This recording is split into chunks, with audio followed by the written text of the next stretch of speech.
ተከፍለ ኦሪት ነው ብለ ከኦሪት የተከፈለ ነው አይደል ያሉት። ከታናክ ነው የተቀዳው ማለት ነው።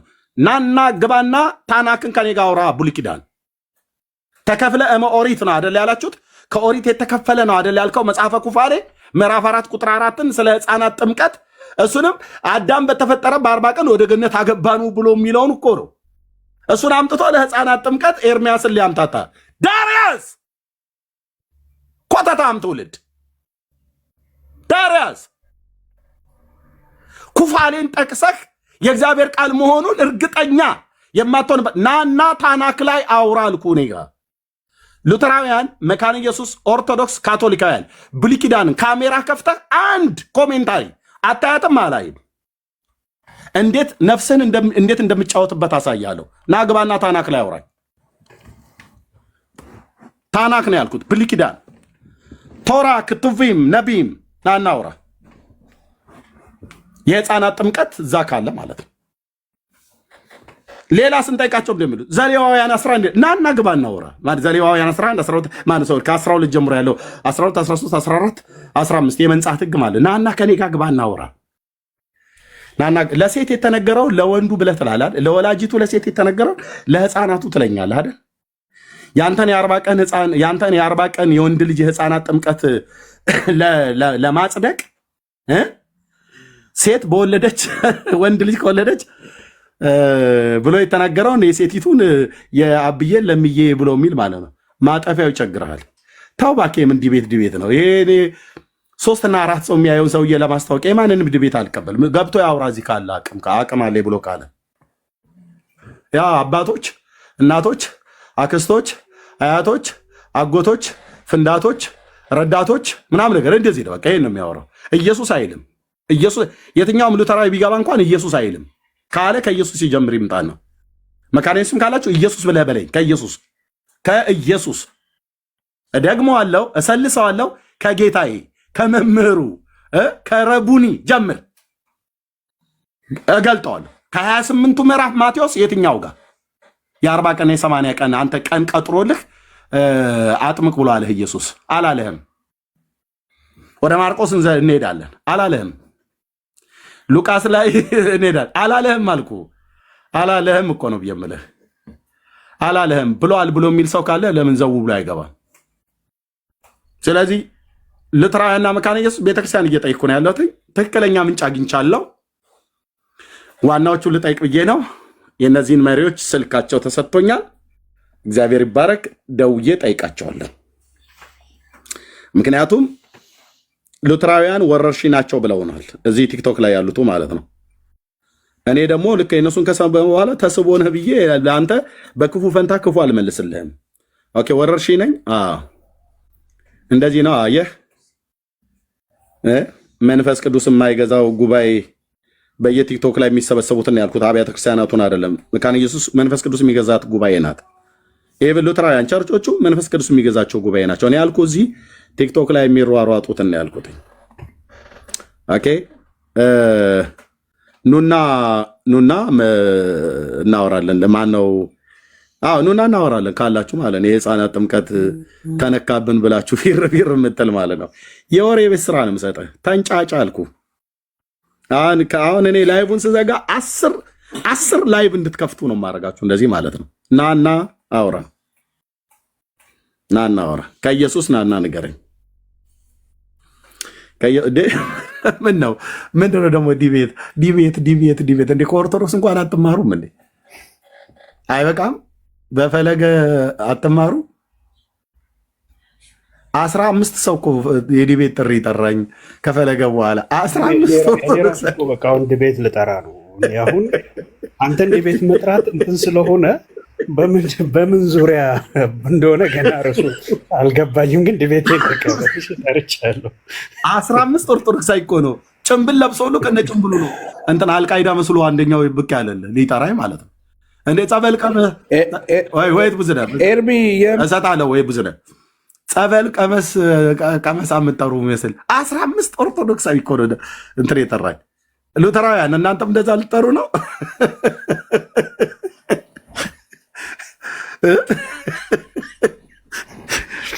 ልጠራኝ ነው? ኤርሚያው አሁን የኔን ዲቤት ትቀበላለህ ወይስ አትቀበልም?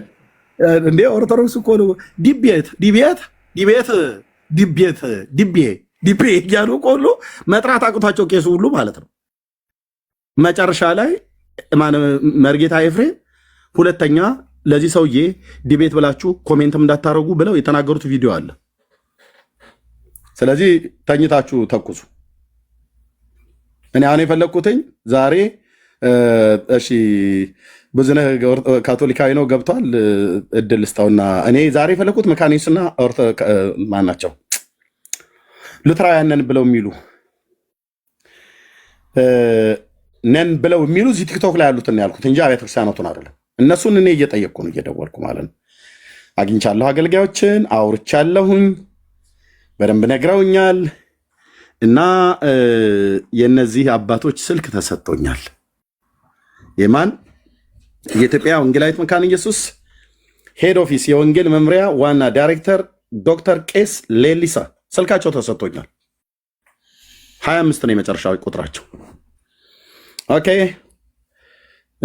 የዶክተር ቄስ ዮናስ ገዙ የኢትዮጵያ ወንጌላዊት መካነ ኢየሱስ ቤተክርስቲያን ፕሬዚዳንት አይ ቲንክ ካውንስል ውስጥ ያሉት አባት ናቸው። የሳቸውም ስልካቸው ተሰጥቶኛል። የመጨረሻው ቁጥር 23 ማለት ነው። እደውላለሁ። በሉትራውያንም በመካነ ኢየሱስ ቤተክርስቲያንም የሙሉ ጊዜ አገልጋዮች የሆኑ ሰዎች ደውዬ የነገሩኝን ነግረውኛል። እሱን ዛሬ አልናገርም። የፕሬዚዳንቶቹንም ልስማ። ከዛስ ይሄን ዱቄታም ሴት ይሄን ዱቄታም ወንድ ሁሉ ሉትራውያን ነኝና መካነ ኢየሱስ ነኝ ብሎ ከፔንቴኮስታል ጋር ምንም አይነት ህብረት የለንም ወረሽኞች ናቸው ብለው ያሉትን እኔ የማረገውን አውቃለሁ። መጨረሻ ላይ ማለት ነው። አሁን አብያተ ክርስቲያናቱን አልተናገርኩም። የህፃናት ጥምቀታቸውን አዎ የሉተራውያንም የመካነ ኢየሱስንም አልቀበልም። ተቀበል ብለውም አያስገድዱኝ። ካስቀበሉኝም ግን ደግሞ ከወንጌላቱ ያሳዩኝ ነው እያልኩ ያለሁት። ተሰምቻለሁ። ይኸው ነው። ትንጫጫለህ ማለት ነው። ቤት ከፍተሽ ትንጫጫለሽ። የተቆራረጠ ቪዲዮ እያሳየሽ ስትይ ትወያለሽ ማለት ነው። ካላችሁ ግን በቅነት ነው እናውሩን ማለት እወዳለሁ። እሺ ብዙዬ በጣም ይቅርታ ደጋግሜ እንትን ስላልኩ። ካቶሊካዊ ወንድም እንኳን ደህና መጣ። ችግር የለውም። እኔ ጥያቄ ነው ያለኝ። የመጀመሪያ ምናልባት ያው በደንብ ሀሳብን ግልጽ ስላረክ እኔ ማንዛዛት ስለማልፈልግ ጥያቄ ነው የምጠይቀና ለማን አንድ ሰው መጠመቅ ያለበት ከስንት እድሜ በኋላ ነው? ለማን ጥያቄ ብጠይቀኝ? ለእኔ ነው ለአንተ ማለት አንተ ከመጽሐፍ ቅዱስ የእናንተ ንገረኝ። እኔ ይታወቃል ተናግረሃል እኮ 40-80 ብለናል እኮ እሱ ችግር የለም። አንተ ከአንተ ከመጽሐፍ ቅዱስ ካነበብኩ አንጻር ተጠየቅ እንጂ መጀመሪያ አንተ ንገረኛ። ያኛው እኮ እኔ ደጋግሜ ስንት ጊዜ ስናገር ነበር። ብዙ ታውቃለህ አይደል? እኔና ዳንዬ ቤት ደጋግመህ በጣም ብዙ ጊዜ ገብተሃል። ብዙ ጊዜ አውርተናል አይደል? ብዙ አውርተናል አይደል? አሁን ምክንያቱም ለምንድን ነው ማስረዳት አላወራንም? ብዙ ነህ መልሰህ ማንን ጠይቀህ መልሰህ አውርተናል አላወራንም? በዚህ ጉዳይ ላይ አላወራንም። በዚህ ጉዳይ በቅዱሳን ላይ ነው ያወራነው። በጥምቀት ጉዳይ ምንም አላወራንም እስከዛሬ አላወራንም። እውነትህን ነው? እውነቴን ነው። እሺ እኔ አሁን የህፃናት ጥምቀትን ካቶሊክ ትቀበላለች አይደል? አዎ።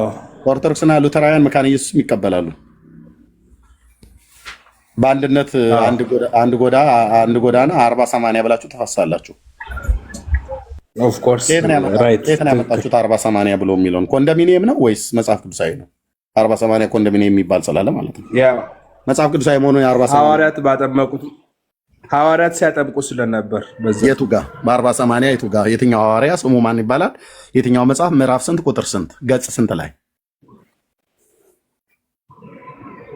40-80 ስፔሲፊካሊ ያው ትራዲሽን ነው። እሱን አልነግርህም። ያው ትውፊት ነው፣ ቅዱስ ትውፊት ስለሆነ እሱ ጋር በቃ የሰው ግን ልጆች እንደሚጠመቁ ላሳይህ እኮ ነው። ከመጽሐፍ ቅዱስ ላሳይህ።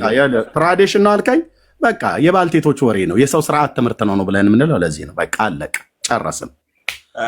ልጆች ግን ህፃናት እንደሚጠመቁ ላሳይህ ነው። ትራዲሽንን አምጥተህ እኔ ላይ መድኃኔዓለም ምስክሬ ነው ስለ ትራዲሽንን አምጥተህ እኔ ላይ አጨንም ዳርያስ እሺ ከትራዲሽን ልውጣ። እሺ ከትራዲሽን ልውጣ። ከመጽሐፍ ቅዱስ ላንብብ። ሐዋርያቱ ብለህን ትራዲሽን ለምንድን ነው ያልከኝ? ሐዋርያቱ ያጠምቁ ነበር አልከኝ። መረጃ አምጣ። የትኛው ሐዋርያ? ቆይ አድምጠኝ። የትኛው ሐዋርያ በየትኛው መጽሐፍት ላይ ምዕራፍ ስንት ቁጥር ስንት ገጽ ስንት ላይ ብዬ ጠየቅኩ። ከዛ ጴጥሮስ እንዳትል የለም፣ ሁለት መልእክት ነው ያለው። እሺ የሐዋርያት ሥራ ምዕራፍ 2 ከቁጥር 38 እስከ 39። እሺ ቴንክ ዩ። ምንድነው እሱ? የ40-80 ቀን ማለት ነው። ይህንንም በሰሙ ጊዜ ልባቸው ተነካ ይላል። የአምላኬ 40-80 እንመጣ። ቆይ በሂደት እንመጣበታለን። ቆይ እሱም በሂደት እንመጣለን። እንጀምር መጀመሪያ ግን። ኦኬ ኦኬ። ሐዋርያት ሥራ ምክንያቱም ቱ ዘ ስፔሲፊክ አሁን መሄድ ስለማንችል ነው። እንዴት እንደመጣ ላሳየህ እኮ። እሺ ቴንክ ዩ። 38 እስከ 39 ላንብብ። ኧረ ችግር የለም እኔ አውቀዋለሁ። ቀጥል አንብብ ከፈለክ። ጴጥሮስም እንዲህ አላቸው። አዎ ቀጥል ችግር የለም። እሺ ጴጥሮስም እንዲህ አላቸው፣ ንስሐ ግቡ ኃጢአታችሁ ይሰር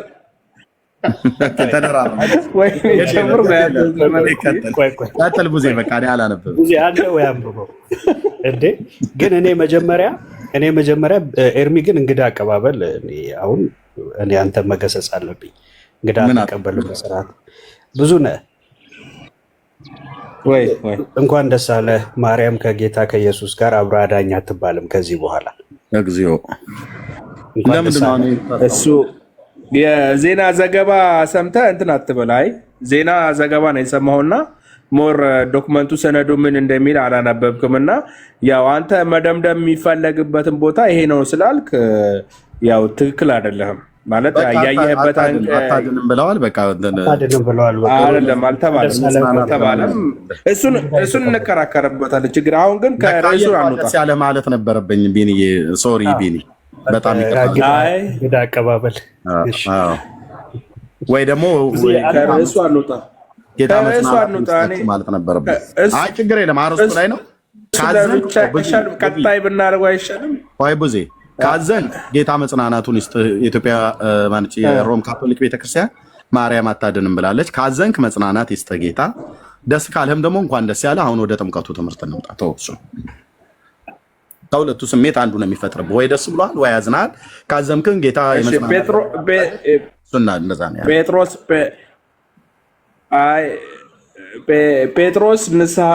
ጴጥሮስም ንስሐ ግቡ ኃጢአታችሁ ይሰረይ ዘንድ እያንዳንዳችሁ በኢየሱስ ክርስቶስ ስም ተጠመቁ፣ የመንፈስ ቅዱስ ስጦታ ትቀበላላችሁ።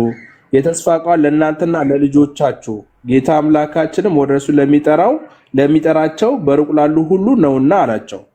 ስለዚህ ይሄን ምን ያሳያል?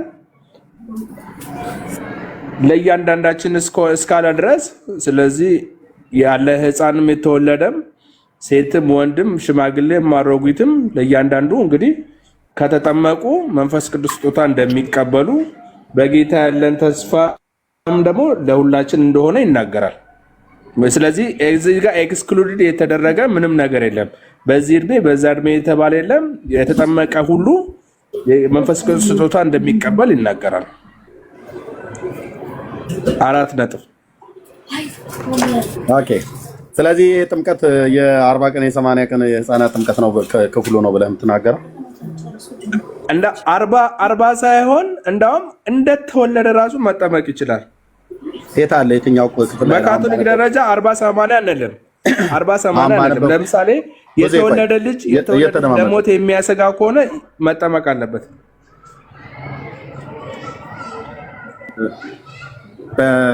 በተናገርክ ባነበብከው ክፍል ላይ የትኛው ቁጥር ላይ ነው ህፃናት ጥምቀት አለ ብሎ የሚል ያለው?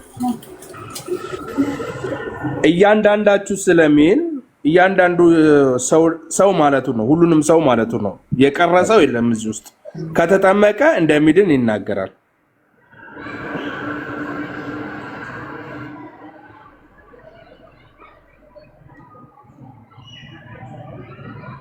እሺ እያንዳንዳችሁ ብሎ ስለሚል ይላል። ቁጥር 22 ጀምረህ እስኪ አንብበው ወንድማችን። ቁጥር 22 አንተ 38 ላይ ነው ያነበብከው። ቁጥር 22 እስኪ አንብበው። እሺ የእስራኤል ሰዎች ሆይ ይህንን ቃል ስሙ።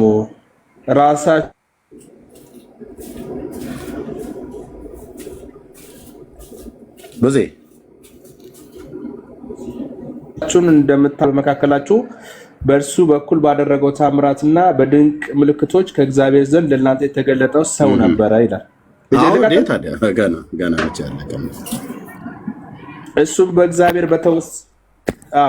እሱንም በእግዚአብሔር በተወሰነ ሀሳቡና በቀደመው እውቀቱ ተሰጥቶ በአመፀኞች እጅ ሰቅላችሁ ገደላችሁት። እግዚአብሔር የሞትን ጣር አጥፍቶ አስነሳው፣ ሞት ይዘው ዘንድ አልቻለምና። ዳዊት ስለ እርሱ እንዲህ ይላልና ጌታን ሁሉ ጊዜ በፊቴ ያየሁት እንዳልታወክ በቀኜ ነውና፣ ስለዚህ ልቤንም ደስ አለው፣ ልሳኔም ሐሳቤን አደረገ። ደሞም ስጋዬ በተስፋ ያድራል። ነፍሴ በሲኦል አትተዋትምና ቅዱስን መበስበስ አያይም ዘንድ አትስጠው። የሕይወትን መንገድ በትክክል አንብብ። ብዙ ነው። በትክክል አንብብ። የሕይወትን መንገድ እንዳውቅ አደረከኝ፣ አሳወከኝ ነው እኔ ጋር እዚህ ጋር የሚለው ሁለታችን ቨርዥናችን ስለሚለያይ የተለያየ ነው። የተለያየ ነው። የቱ ጋር ነበር? ነፍሴን በሲኦል አትተዋትምና ቅዱስን መበስበስ ያይ ዘንድ አትሰጠውም። የሕይወት መንገድ አሳወከኝ፣ ከፊትህ ጋር ደስታን ትሞላብኛለህ። ወንድሞች ሆይ ስለ አባቶች አለቃ ስለ ዳዊት እንደሞተና እንደተቀበረም ለእናንተም በእርግጥ እናገር ዘንድ ፍቀዱልኝ። እስከዛሬ አንድ ያቆመው እስካሁን እየተናገረ ያለው ማን ነው? ጴጥሮስ ነው አይደል? ምን እያለ ነው? እየሰበከ ነው ወይስ ምን እያለ ነው? እየሰበከ ነው። ቴንክ ዩ ቀጥል። መቃብሩንም እስከ ዛሬ በእኛ ዘንድ ነው። ነቢይ ስለሆነ ከወገቡ ፍሬ በዙፋን ያስቀምጥ ዘንድ እግዚአብሔር መሐላ እንደማለለት ስላወቀ ስለ ክርስቶስ ትንሣኤ አስቀድሞ አይቶ ነፍሱን በሲኦል እንዳልቀረች ስጋውንም መበስበስ እንዳላየ ተናገረ። ይህ ኢየሱስን እግዚአብሔር አስነሳው። ለዚህ ነገር እኛ ሁላችን ምስክሮች ነን። ስለዚህ በእግዚአብሔር ቀኝ ከፍ ከፍ ብሏልና የመንፈስ ቅዱስንም የተስፋ ቃል ከአብ ተቀብሎ ይህንን እናንተ አሁን የምታዩትና የምትሰሙትን አፈሰሰው። ወደ ዳዊት ወደ ሰማያት አልወጣምና፣ ነገር ግን እሱ ጌታዬን ጠላቶችን የእግርህ መርገጫ እስካደርግልህ ድረስ በቀኜ ተቀመጥ አለ። እንግዲህ ይህ እናንተ የሰቀላችሁት ኢየሱስን እግዚአብሔር ጌታ ክርስቶስም እንዳደረገው የእስራኤል ወገን ሁሉ በእርግጥ ይወቅ። ይህንን በሰሙ ጊዜ ልባቸው ተነካ። ጴጥሮስም እና ሌሎች ሐዋርያት ወንድሞች አንዴ ቴንክ ዩ። ህዝቡም ይህንን በሰሙ ጊዜ ምን ይላል? ልባቸው ተነካ። ምኑን በሰሙ ጊዜ? ይሄን የወንጌል ቃል ከሰሙ በኋላ ነው። የወንጌል ስብከትን አይደል? በእነዚህ መካከል የ40 ቀንና የ80 ቀን ሕፃን ልጅ አለ። ቃሉን ሰምተው ልባቸው የተነካ መልስ፣ ቶሎ በል፣ ፈጠን አድርገው ብዙዬ። ለህፃናቶች ላይኖሩ ይችላሉ። የለም አለቀ ማለት ዘጋ ነው ማለት ነው። አለቀ። ስለዚህ እዚህ አድምጠኝ። ጴጥሮስ ይሄን ሁሉ ስብከት የሰበከው የእስራኤል ሰዎች ሆይ ብሎ ነው ያላቸው። ኦኬ። ከነዛ ሰዎች መካከል ቆመው የሚሰሙት የእግዚአብሔርን ቃል ሰምተው ለሚያምኑ ሰዎች የተሰበከ ስብከት ነው እና ሰሙና የሰሙት ሁሉ ይህንን በሰሙ ጊዜ ልባቸው እጅግ ተነካ። አየህ፣ እግዚአብሔርን ቃል ሰምተው ማገናዘብ ለሚችሉ ሰዎች ነው ጴጥሮስ የሰበከው ማለት ነው። ስለዚህ የ40 ቀን የ80 ቀን ሕፃን ልጅ አሉ እዚህ የሉም። ስለዚህ የ40 ቀን የ80 ቀን ሕፃን ልጅ ጥምቀት የህፃናት ቃቃ ጨዋታ እንጂ የመጽሐፍ ቅዱስ ትምህርት አይደለም ብለን የምንለው ለዚህ ነው። ስለዚህ ጨረስን ማለት ነው። እነዚህ ልባቸው የተነካውን እግዚአብሔር ቃል ሰብካቸው ልብ 39 ላይ ምን ይላል? ዶዜ ትቀጥላለህ አልኩ። አንተው ነው የምትቀጥለው። ቀጥለህ ማንበብህ ትቀጥላለህ። ልብ በል ጴጥሮስ ከቁጥር 22 ጀምሮ ስብከቱን ሰበከ። ኦኬ። ስብከቱን ሲሰብክ ሰው ሰማ። የእስራኤል ሰዎች ሆይ ብሎ ነው የጀመረው። ልብ በል እዚህ ጋር ቁጥር 22 ላይ ታያል። ቁጥር 22 የአምላካችን ቃል እንደዚህ ነው የሚናገረው። ያው የእስራኤል ሰዎች ሆይ፣ የእስራኤል ህፃናት ሆይ አላለም። ሰዎች ሆይ ይህንን ቃል ስሙ ነው ያለው። የእግዚአብሔርን ቃል መስማት ለሚችሉ ሰዎች ቆይ አድምጠኝ፣ ቆይ የእስራኤል ሰዎች ሆይ እኔ የሐዋርያውን ንግግር እኮ ነው የምነግርህ። ያካትታል ብዙ ያደርብብኝ እኔ ላውራና ከዛ ከ2 ዓመት ጀምሮ ሰው ልጅ መስማት አድምጠኝ ብራዘር፣ አድምጠኝና ከዛ ታመጣለህ አልኩ። ነገርኳችሁ። ካቶሊካውያን ሁኑ፣ ኦርቶዶክሳውያን፣ ሉትራውያን ሁኑ፣ መካነ ኢየሱስ አንዳችሁም የህፃናትን ጥምቀት መሬት የያዘ ቅዱስ ቃሉን መሰረት ያደረገ አንድ ጥቅስ አታመጡም። አንድ ማለት ነው። ኦኬ ያው እጄ ላይ እየፈረሰብን ያለው ተጠቅሰዋል፣ ይፈርሳል። እዚህ ጋር ምንድን ነው ያለው? አንደኛ እዚህ በዓለ ሃምሳ ነው በነቢዩ በኢዩኤል የተነገረው በመንፈስ ቅዱስ ሐዋርያቱ ተሞልተው ጌታ በሚነጥቅ አውሎ ንፋስ መጥቶ የነበሩበትን ቤት ሞልቶት የተከፋፈሉ የእሳት ልሳኖች ታይቷቸው በአሕዛብ ልሳናት ሁሉ የተናገሩበትና ጌታ የተገለጠበት ጊዜ ነው ማለት ነው። በቀድሞ ቤቴ ንግግር እንዘግቦአን ምንቱ ውስተ አሐዱ ቤት ወረደ ለአሌሆም መንፈስ ቅዱስ ከመዘ እሳት ወተናገሩ በነገረ ሁሉ በአውርት ይላል። ይሄ ክፍል ማለት ነው የሐዋርያት ሥራ መጽሐፍ ምዕራፍ 2 ማለት ነው። ኦኬ ስለዚህ ብለው ላሏቸው ሰዎች ነው ጴጥሮስ ስብከቱን የጀመረው። የእስራኤል ሰዎች ሆይ ይህንን ቃል ስሙ ካለ በኋላ ቃሉን ሊሰሙ ለሚችሉ ሰዎች ነው ስሙ እኮ ብሎ ያለው። ከዛስ እናንተ ራሳችሁ እንደምታውቁት አለ። አየህ ይህንን ጉዳይ ቀጥሎ የሚሰብከውን ጉዳይ እዚህ ጋር ያሉ ሰዎች በሙሉ የሚያውቁትና የሚያገናዝቡት አንድ ታሪክ አለ። ከጥቂት ቀናቶች በፊት ከጥቂት ወራቶች ወይ ቀናቶች መስሎኝ ቀናቶች 40 ቀን ስለሆነ ከጥቂት ቀናቶች በፊት የተከናወነ አለ ከተማ ውስጥ ኢየሩሳሌም ከተማ ውስጥ የእስራኤል ሰዎች የተባሉት አዳልት የተባሉት በሙሉ የሚያውቁት ነፍስ የሚያውቁ የተባሉት በሙሉ የሚያውቁት አንድ ሊካድ የማይችል ነገር አለ። ራሳችሁ እንደምታውቁት አላቸው። እግዚአብሔር በመካከላችሁ በድንቅ በታምራትና በድንቅ ነገሮች ምልክቶችን በእርሱ በኩል ባደረገው በማድረግ ለናዝሬቱ ለኢየሱስ መስክሮለታል ይላል። ይሄኛው የአዲሱ መደበኛ ትርጉም ነው። በዛኛው ልቀይረው። ቆይ እሺ፣ እዚህኛው ልቀይረው። 54ቱ ትርጉም ማለት ነው የጃንሆይ ትርጉም። ኦኬ የእስራኤል ሰዎች ሆይ ይህንን ቃል ስሙ፣ ራሳችሁ እንደምታውቁት የናዝሬቱን ኢየሱስን እግዚአብሔር በመካከላችሁ በእርሱ በኩል ባደረገው ተአምራትና በድንቆች በምልክቶች ከእግዚአብሔር ዘንድ ለእናንተ የተገለጠ ሰው ነበር ይላል። የተገለጠ ሰው መሆኑን ከእግዚአብሔር ዘንድ የተገለጠ ሰው መሆኑን ያውቃል። አንድ ሁለተኛ ኢየሱስ እንደሞተ ያውቃል። እንደምታውቁት አላቸው። ስለዚህ ይሄንን እየሰበከ ያለው የኢየሱስን መሞት ተላልፎ ለሮማውያን መሰጠት በአሕዛብ እጅ እንደተገደለ እነሱም ለሞት ፍርድ አሳልፈው እንደሰጡት ለሚያውቁ ሰዎች ነው እየሰበከ ያለው እንጂ ለሕፃናት የ40 ቀንና የ80 ቀን ሕፃናት ጴጥሮስ እየሰበከ ያለው ጨርሼ ልስጥህ። ቁጥር 38 ላይ አጠይቀኝ ቡዜ አንተው ራስን የምታብራራ አጠይቀኝ። ቆይ አጠይቀኝ ራስህ ካብራራ በኋላ ነው ደስ ይለኛል። እንደዚህ አየህ። ኦኬ ይህን እንግዲህ እንዲህ ሲሰብካቸው ትልልቆቹ ማለት ነው። ይህንን በሰሙ ጊዜ ይላል። አየህ መስማት ለሚችሉ ሰዎች ነው ወንጌሉን የሰበከው። የኢየሱስን መሞት በዓይናቸው ላዩ ሰዎች ነው ወንጌልን የሰበከው። አይሁዳውያን የሚሆኑ አሕዛብ። እዛ ግን የእስራኤል ሰዎች ናቸው የተሰበሰቡት።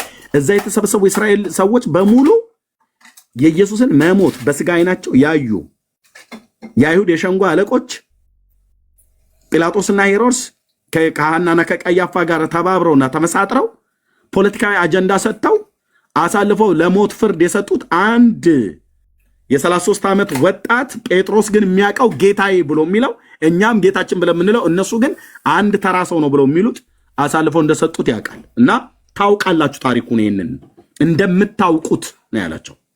ስለዚህ ልክ እሱን እየሰበከ ሲመጣ ነው ይህንን በሰሙ ጊዜ ልባቸው ተነካ ይላል። ሰምተው ለሚያገናዝቡ ሰዎች ሲነግራቸው ነው። ሰምተው አገናዘቡ እናስ ልባቸው ተነካ። ጴጥሮስና ሌሎችንም ሐዋርያት ወንድሞች ሆይ ምን እናድርግ አሏቸው ይላል። አየህ ስብከቱን ከሰሙ በኋላ እነዚህ የሰሙት ሰዎች ልባቸው ተነክቶ ብቻ አይደለም የተዉት። ለነ ጴጥሮስ ራሱ ሪስፖንድ አደረጉ። ምን ብለው ምን እናድርግ አሉ። የ40 ቀን ሕፃን ልጅ ለጴጥሮስ ምን ላድርግ አለው እንዴ? አላለም። የ80 ቀን ሕፃን ልጅ ምን ላድርግ አለች እንዴ? አላለችም። ስለዚህ የካቶሊክ፣ የኦርቶዶክስ፣ የሉትራውያንና የመካነ ኢየሱስ የ40 ቀን ህፃን ልጅ እና የ80 ቀን ህፃን ልጅ ጥምቀት ሰው ሰራሽ ትምህርት እንጂ መጽሐፍ ቅዱሳዊ ትምህርት አይደለም ብዬ ስናገር በመረጃ ነው። ራስ ጨርሰው ከፈለክና በኋላም ጠይቀኛል። ከቁጥር 38 ጀምሮ አንብብ እስከፈለክበት ቃል ድረስ። ልባቸው የተነኩ ሰዎች ናቸው። ቃሉን ሰምተው ልባቸው ለተነኩ ሰዎች ነው ጴጥሮስ የሰበከው። ለ40 ቀንና ለ80 ቀን ህፃን ልጅ አይደለም። ከዛስ ጴጥሮስም ምን እናድርግ ብለው ሲጠይቁት ንስሐ ግቡ አላቸው። ምን እናድርግ ብለው የጠየቁት ሰዎች መካከል ህፃናት የሉም። ግልጽ አይደለም እንደ አማርኛችን። ፔንቴኮስታል እያላችሁ ዝም ብሎ ለመጥላት ከመምጣት በፊት እውቀት ይዛችሁ ነው። የሉም እዚህ ውስጥ ምን እናድርግ ብለው ካሉት ውስጥ የ40 ቀንና የ80 ቀን ህፃን ልጅ ተናገረ ብለህ አትለኝም። እዛ ነበረ በእውነት ግሩም ነው ድንቅ ነው እያለ ጴጥሮስን ስብከት ሲያጣጥም ነበር ብለህ አትለኝም። የሉም። ኦኬ። ጴጥሮስም ንስሐ ግቡ አላቸው። ኃጢአታችሁም ይሰረይ ዘንድ እያንዳንዳችሁ በኢየሱስ ክርስቶስም ተጠመቁ፣ የመንፈስ ቅዱስንም ስጦታ ትቀበላላችሁ። ከዛስ የተስፋው ቃል ለእናንተና ለልጆቻችሁ ጌታ አምላካችንም ወደ እርሱ ለሚጠራቸው በሩቅ ላሉ ሁሉ ነውና አላቸው ይላል። እዚህ ጥቅስ ላይ ነው አራታችሁ አብያተ ክርስቲያናት ስትቧጭሩ የምትሉት ያልሆነ መረዳት። እሺ የተስፋው ቃል ምንድነው? ጥምቀት የተስፋ ቃል ሆኖ የተጻፈበት የትኛው ክፍል ላይ ነው ጥምቀት የተስፋ ቃል ነው ብሎ የሚል ያለው? ሰምቻለሁ ከሉትራውያንም ከኦርቶዶክስም ከእናንተም ከካቶሊክ ጥምቀት የተስፋ ቃል ነው ብሎ ሲል የትኛው መጽሐፍ ላይ ነው ጥምቀት የተስፋ ቃል ነው ተብሎ የተጻፈበት ክፍል ያለው? የተስፋውም ቃላት የተባሉት በሁለት ጉምቱ የሆኑ የብሉይ ኪዳን ነቢያት የተነገረ ቃል አለ። የተስፋው ቃል በማና በማ በኢሳይያስና በኢዩኤል ማለት ነው። ምን ነበረ ያለው? የተስፋውን ቃል ላምጣላችሁ። በሁለት የብሉይ ኪዳን ጉምቱ ነቢያት ጌታ የተናገረው የተስፋ ቃል አለ።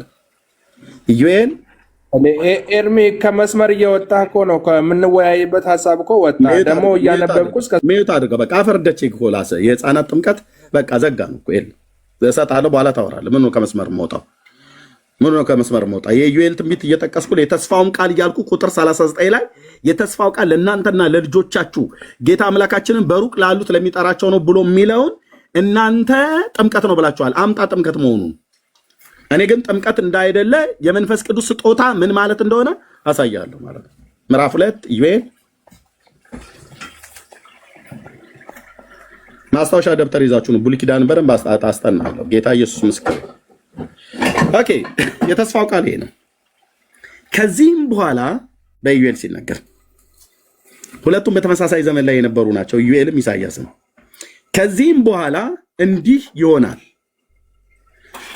መንፈሴን በስጋ ለባሽ ሁሉ ላይ አፈሳለሁ፣ ወንዶችና ሴቶች ልጆችም ትንቢትን ይናገራሉ። ይሄንን እኮ ነው ሲያረጉ የተገኙት እነ ጴጥሮስም እዛ ኢየሩሳሌም አደባባይ ላይ ማለት ነው። ጉሽ ወይን ጠጥታችሁ ብላት መንፈስ ሲፈስባቸው የተከፋፈሉ የእሳት ልሳኖች ሲታዩዋቸው ጠግባችሁ ነው አሏቸው፣ ሰክራችሁ ነው አሏቸው። በጉሽ ወይን ጠጅ ነው እንደዚህ የሚወጡ ብሎ ሲል የለም ብሎ ተነሳና ሐዋርያው ተናገረ። በነቢዩ ኢዩኤል የተነገረው ነው ብሎ እዛው ምዕራፍ 2 ላይ ቅድም ካነበብነው ከቁጥር 22 ከፍ ብለህ ታነበዋለህ።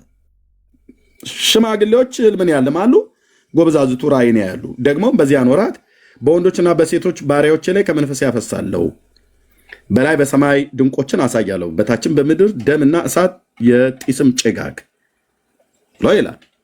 ከዛስ ታላቁና የሚያስፈራ እግዚአብሔር ቀን ሳይመጣ ፀሐይ ወደ ጨለማ ጨረቃም ወደ ደም ይለወጣል። እንዲህም ይሆናል፣ አምላኬ ስም ይባረክ፣ የእግዚአብሔርን ስም የሚጠራ ሁሉ ይድናል። ቅዱስ ጳውሎስ በሮሜ መልእክት መጽሐፍ ምዕራፍ 10 ላይ የጌታን ስም የሚጠራ ይድናል ብሎ ያለው ከዚህ ላይ ወስዶ ነው። አንዱ ጌታ የሁሉ ጌታ ነው፣ ለሚጠሩት ሁሉ ባለጠጋ ነው፣ የጌታን ስም የሚጠራ ይድናል ብሎ የሚለውን ከዚህ ቃል ላይ ነው ኮት ያደረገው። እግዚአብሔርም እንደተናገረ በጽዮን ተራራና በኢየሩሳሌም መድኃኒት ይገኛል፣ ደግሞም እግዚአብሔር የጠራቸው የምስራች የሚሰበክላቸው ይገኛሉ አለ። ኦኬ። ስለዚህ በዚህ ክፍል ላይ መንፈሴን አፈሳለሁ ብሎ የሚል በኢዩኤል በባሪያው አፍ እግዚአብሔር ተናግሯል። አንዱ የተስፋ ቃል ይሄ ነው። ይሄንኑ የተስፋ ቃል በነቢዩ በኢሳይያስ በኩል የደገመውን ላሳይህና ከዛ ደግሞ አንተ ደግሞ ትናገራለህ ማለት ነው።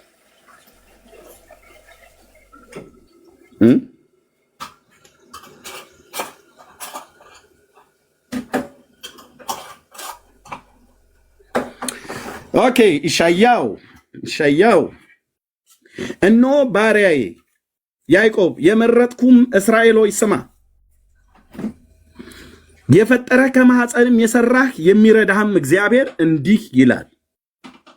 ባሪያዬ ያዕቆብ የመረጥኩ ይሽሩን ሆይ አትፍራ፣ በተጠማ ላይ ውሃን በደረቅም መሬት ላይ ፈሳሾችን አፈሳለሁና መንፈሴን በዘርህ ላይ በረከቴንም በልጆች ላይ አፈሳለሁ። አየህ፣ መንፈሴን በዘርህ ላይ አፈሳለሁ። ይህን የተስፋው ቃል የተስፋውም ቃል ለእናንተና ለልጆቻችሁ በሩቅ ላሉት ለሚጠራቸው ነው። ምክንያቱም እዛ በዓለ ሃምሳ ላይ መንፈስ ቅዱስ ነው እኮ የወረዳላቸው። በኢዩኤል የተነገረውና በኢሳያስ የተነገረው ነው የፈጸመው ጌታ እንጂ የሕፃናት ጥምቀት ነው እንዲዛ ጋ የተፈጸመው።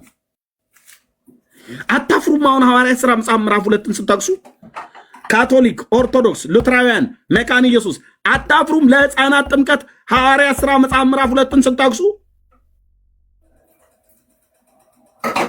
የተስፋው ቃል ለእናንተና ለልጆቻችሁ ብሎ የሚለውን ጠቅሰህ ያለ አውዱ አንሻፈህ የሰው ስርዓትን ትምህርት እዚህ ልታጸድቅ ትመጣለህ።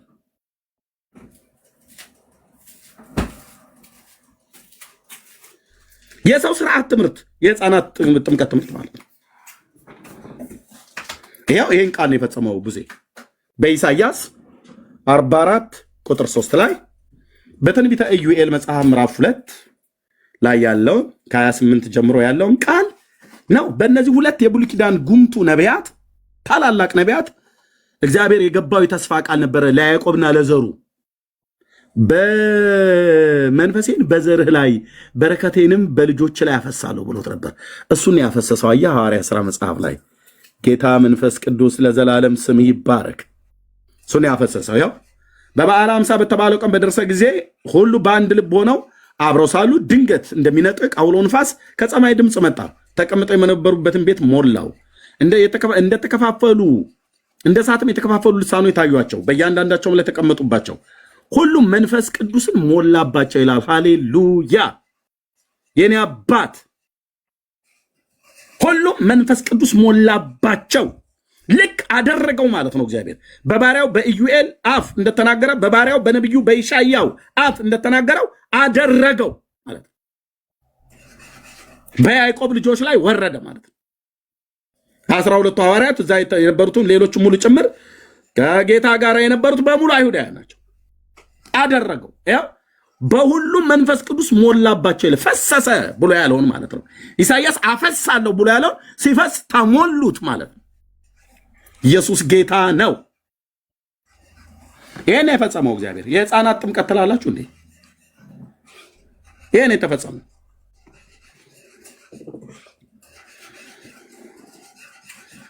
ኤርሚያስ አበበ እባላለሁ። የክርስቶስ አገልጋይ ነኝ። ወንድሞቼም እዚህ ያሉ ማለት ነው። የሕፃናት ጥምቀት የሕፃናት ጥምቀት የሕፃናት ጥምቀት የሕፃናት ጥምቀት ይሉናል። አምጡ ብለን ስንል የማይገናኝ ጥቅስ፣ ክፍሉ የሚያወራው ሌላ፣ እነሱ የሚያወሩት ሌላ። የት አለ? አንደኛ ጴጥሮስ የሰበከው ራሳችሁ እንደምታውቁት ብሏቸዋል። እዛ ጋር የሰበካቸው ሰዎች የኢየሱስን ለአሕዛብ ተላልፎ መሰጠት፣ በሮማውያን እጅ መገደል፣ ግብዞች የሆኑ አይሁዳውያን አሳልፈው እንደሰጡት የሚያውቁ የአይን ምስክሮች ሊሆኑ የሚችሉ ሰዎች ናቸው እዛ ጋር የነበሩት። አይ አናቅም ብለው አይተዋል። ስቀለው ስቀለው ብለው ላሉት ሁሉ ጭምር እኮ ነው ለእነሱ ነው የተሰበከው። አይተዋል። በማንም አያሳብብም፣ በማንም አያመካኝም፣ እራሳችሁ እንደምታውቁት አላቸው። የናዝሬቱን ኢየሱስን እግዚአብሔር በታምራቶችና በድንቆች በምልክቶች ከእግዚአብሔር ዘንድ ለእናንተ የተገለጠ ሰው ነበር ብሏቸው ነገራቸው። አይ እኛ እናውቀውም አላሉም፣ ያውቃሉ። በቅርብ ቀናቶች ውስጥ የተፈጸመ ነገር እኮ ነው ጴጥሮስ የሰበካቸው፣ ያውቃሉ። እና የሐዋርያውን ንግግር ይልኛ ታዲያ የኢዩኤልን ቅድም ያነበብኩትን የትንቢቱን ቃል ነው እዚጋ ጠቅሶ ከጨረሰ በኋላ ከዛ ምን እንዳላቸው ይል ምን እንዳላቸው እኔ አይን ላለው አይምሮ ላለው ማገናዘብ ለሚችል መቼም እግዚአብሔር የቃሉን ፍቺ ካላበራል በስተቀር መጽሐፉን ይዘው እኮ የጠፉ ራሳቸው አይሁዳውያን ናቸው። ብራዘር መጽሐፍትና የእግዚአብሔርን ኃይል አታውቁና ትስታላችሁ ብሎ እንዳለ አሁንም ካቶሊክ፣ መካነ ኢየሱስ፣ ሉትራውያን ምናምን ነገር ኦርቶዶክስ የሚባሉ መጽሐፉን ይዛችሁት የጠፋችሁ ማለት ነው። የህፃናትን ጥምቀት ትራዲሽን ነው አልከኝ እኮ ቅድም ሐዋርያቱ ብለዋል አልከኝ። አምጣ ብዬ ስለ ትራዲሽን ነው አልከኝ። ትራዲሽንን እዛው በቃ ትራዲሽን ራብሽ ጨምር ብራዘር። የምንቀበላቸው ትራዲሽኖች አሉ። በትራዲሽን አይደለም ቤተክርስቲያን የምትመራው በእግዚአብሔር ቃል እንጂ። ትራዲሽኖችን ቢኖሩ አንዳንድ ትራዲሽኖች የምንቀበላቸው ቢኖሩ ግን ዋና ቤተክርስቲያን መሰረቷ ብሉይ ኪዳንና አዲስ ኪዳን ነው። በሙሴ ሕግና በነቢያት በመዝሙራት የተጻፈ ታናክ አለ። የአዲስ ኪዳን ህፃናት ማለት የአዲስ ኪዳን ሐዋርያት ትምህርት አለ። ይኸው የእስራኤል ሰዎች ሆይ ይህንን ቃል ስሙ አለ። ቃሉን መስማት ለሚችሉ ነው ስሙ ያለው። ለ40ና ለ80 ቀን ህፃን ልጅ አንተ ህፃን ይህን ቃል ስማ አላለም።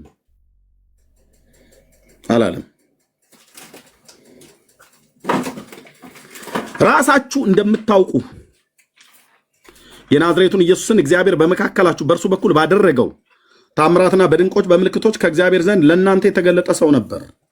ኧረ እኛ አናውቀውም እኛ በፍጹም ምናምን ብለው አይሉም፣ ያውቃሉ። ኢየሱስ የሚባል ሰው ነበረ መካከላቸው። ሰው ብቻ ግን አልነበረም።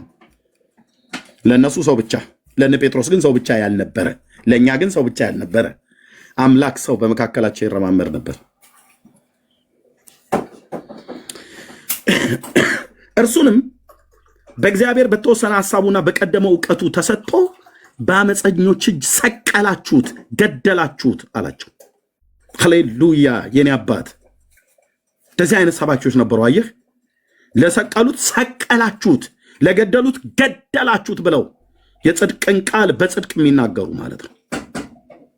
እነዚህን አባቶቼን እያሰብኩ ነው ጀግንነት የሚሰማኝ።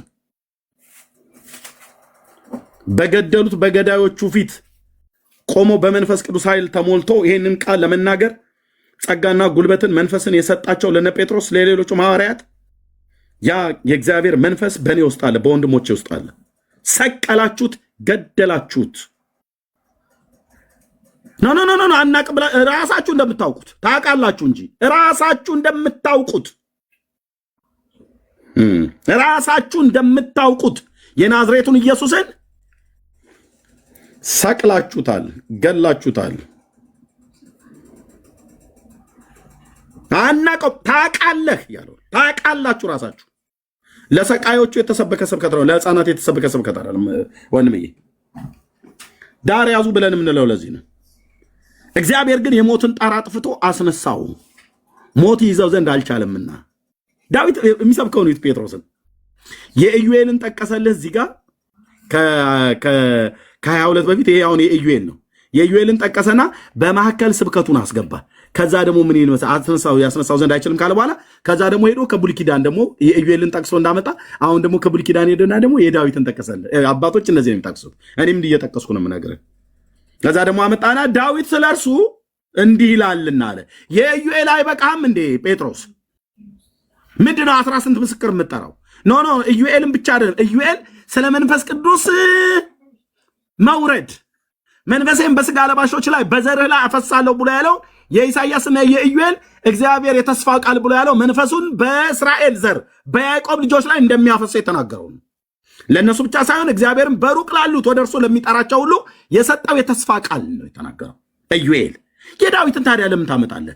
የዳዊት ደግሞ የተናገረው ስለ ሌላ ነዋ። ስለማ ስለ ጌታ ስለ ኢየሱስ ክርስቶስ ከሙታን ስለመነሳቱ፣ ስለ ትንሣኤው፣ ስለ ልጁ ስለ መሲሁ ስለ ዳዊት ልጅ አባትየው ዳዊት ከ1000 ዓመት በፊት ስለ ራሱ ልጅ ስለ መሲያው አስቀድሞ ያየው ትንቢት ነው። መሰቀሉን፣ መሞቱን፣ መቸንከሩን ብቻ ሳይሆን እጆቼና እግሮቼን ቸነከሩኝ ብሎ ያለ እየተናገረበት ብቻ ሳይሆን ትንሣኤውንም ጭምር እንደተናገረ ማለት ነው።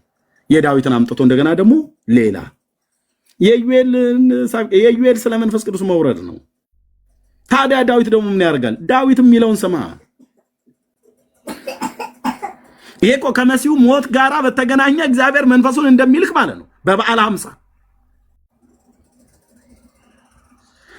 ሃሌሉያ! የኔ አባት ዳዊት ስለ እርሱ እንዲህ ይላልና፣ ስለማ ስለ ጌታ ስለ ኢየሱስ ስለ መሲያው ጌታን ሁልጊዜ በፊቴ አየሁት እንዳልታወክ በቀኜ ነውና፣ ስለዚህ ልቤን ደስ አለው፣ ልሳኔም ሐሴት አደረገ።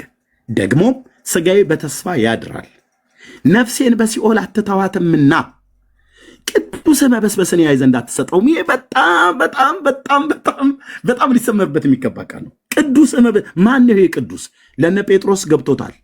አይኖቹ ስለተከፈቱ። እነዛ ግብዞቹ ግን አልገባቸውም። ስለ ዳዊት ነው ብለው ነው የሚያስቡት።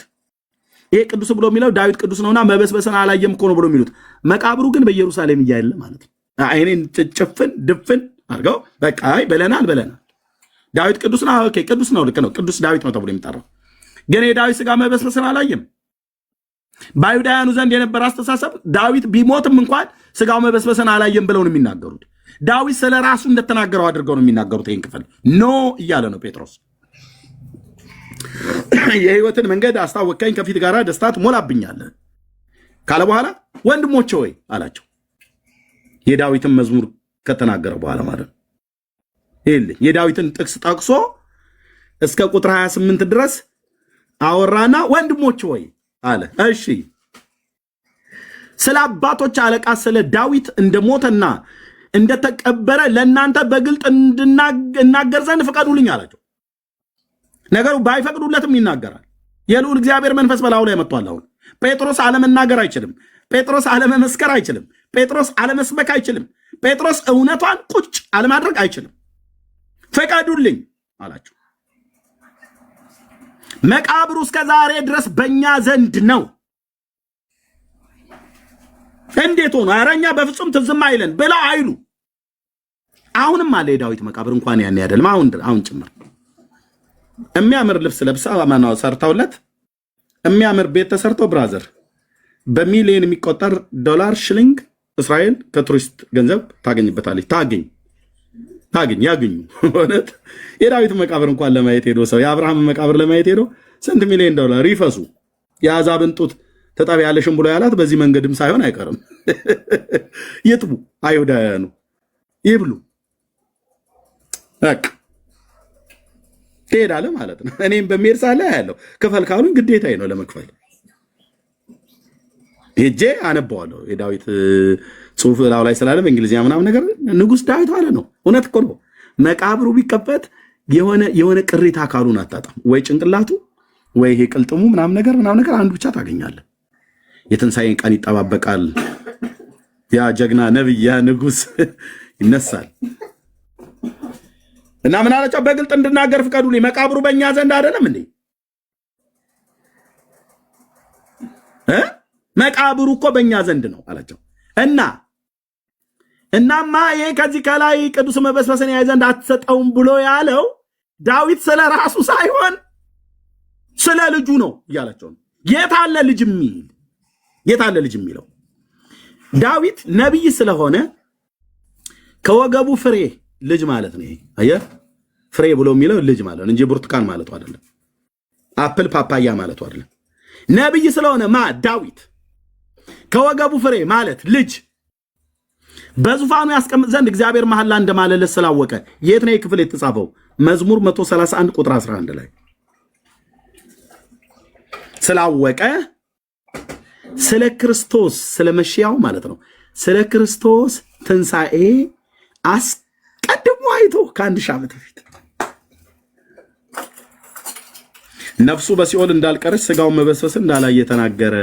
ስለዚህ የቅዱስ መበስበስን ያይ ዘንድ አትሰጠውም ብሎ ያለው ዳዊት ስለ ራሱ ሳይሆን ስለ ልጁ ነው። ስለማ ስለ ዳዊት ልጅ። የዳዊት ልጅ ምን ይባላል? የወገብ ፍሬ ማለት ልጅ ነው። አዎ።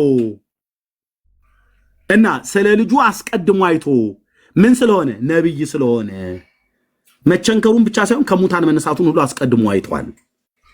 አየው፣ ዳዊትን የጠቀሰበት ምክንያት ብላቴናው ዳዊት ንጉሥ ዳዊት ያ ታላቅ የእግዚአብሔር ሰው አስቀድሞ በመንፈስ ቅዱስ በትንቢት ተረድቶ ስለ ክርስቶስ ትንሣኤ አስቀድሞ አይቶ ይላል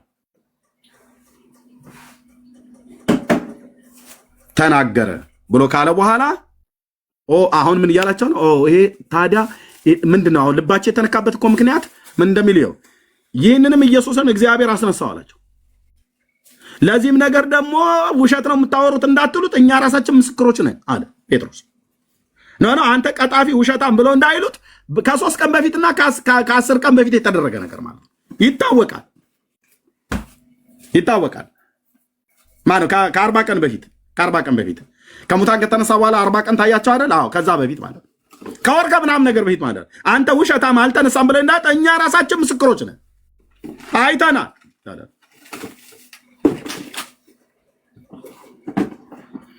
ስለዚህ በእግዚአብሔር ቀኝ ከፍ ከፍ ብሏልና እርገቱን ይኸውልህ ስብከት እነ ጴጥሮስ ይስበኩ እንጂ አንተዬ እነ ጴጥሮስ ይስበኩ እኮ ነው ብዬ የምልህ። ምኑን ትቀጥለዋለህ? እኔ እየቀጠልኩ ምኑን ትቀጥለዋለህ? እዚህ የጌታ መንፈስ እየቀጠለ ነው።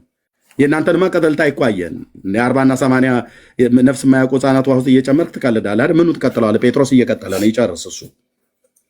ስለዚህም በእግዚአብሔር ቀኝ ከፍ ከፍ ብሏልና ይላል። እርገቱን እኮ ደግሞ የሚናገረው ይታይ። አቤት ትንሣኤውን ብቻ ሳይሆን እርገቱን ሁሉ ጭምር እዛ ቆሙ ነገራቸው። እናንተ እንደምታውቁት የእስራኤል ሰዎች ወይ ብሎ ማለት ነው።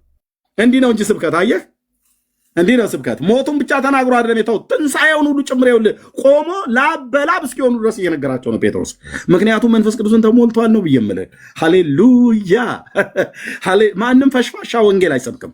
ማንም ፈሽፋሻ እኮ አልኩ፣ ማንም ፈሽፋሻ ወንጌል አይሰብክም። ትንሣኤውንም ጭምር ከፍ ከፍ ብለዋልና አላቸው። እርገቱን ማለት ነው። ከዛስ የመንፈስ ቅዱስን የተስፋ ቃል የመንፈስ ቅዱስን የተስፋ ቃል የትኛው? ኢዩኤል መጽሐፍ ላይ ምዕራፍ 2 ላይ ያለው ኢሳይያው 44 ላይ ቅድም ያነበብነው ማለት ነው። ከአብ ተቀብሎ በዮሐንስ 14 ላይ እንደተናገረው ማለት ነው። እኔ ቤት ይሻላችኋል፣ አጽናኙን እልክላችኋል ብሎ እንዳለ ኢየሱስ ጌታ እኮ ነው። ኢየሱስ ጌታ ነው፣ እልክላችኋለሁ ብሎ እንዳለ ከአብ ተቀብሎ ይህ እናንተ አሁን የምታዩትና የምሰሙትን አፈሰሰው አላ አይ ብለው እንዳይከራከሩት ዳዊት ወደ ሰማይ አልወጣምና አላቸው። ግልጽ ነው፣ ግልጽ ነው። የኔ ሐዋርያ ጴጥሮስ ግልጽ ነው።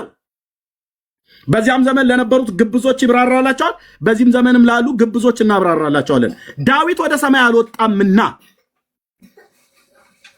ነገር ግን እርሱ አለ ዳዊት ነቢይ ስለነበረ አለ የት መዝሙር 109 በቅንፍ 110 ቁጥር 1 ላይ አዶኒ ለአዶናይ ብሎ ያለበት ክፍል ማለት ነው። ጌታ ጌታዬን ጠላቶችን የእግር መረገጫ እስካደርግልህ ድረስ በቀኜ ተቀመጥ አለው።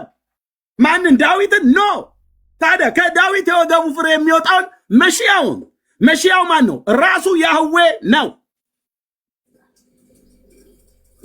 በመለኮቱ ከአብ እኩል የመለኮት ስልጣን ያለው።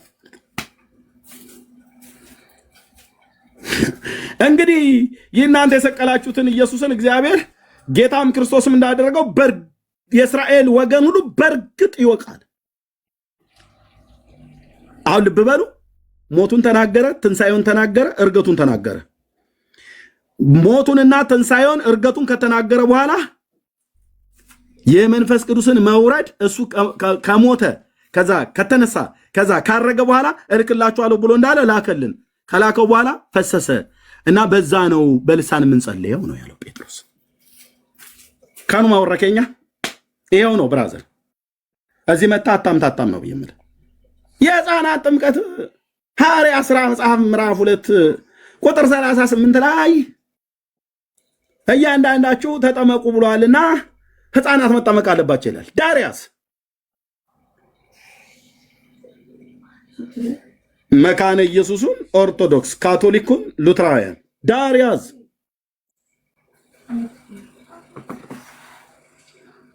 ትሞገታለህ። ትራዲሽን ትለኛለህ እንዴ መጣ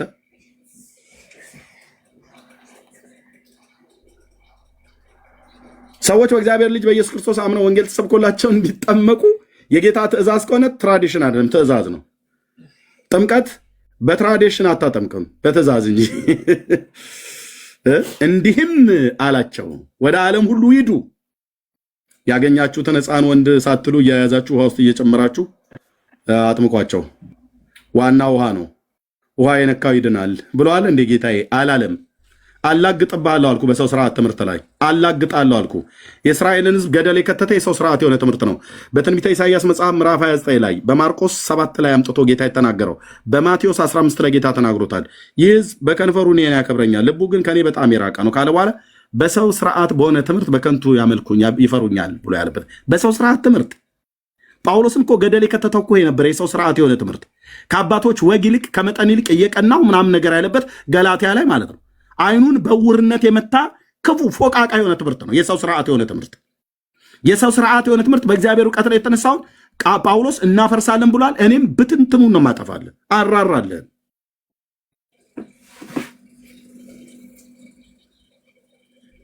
አራራለን።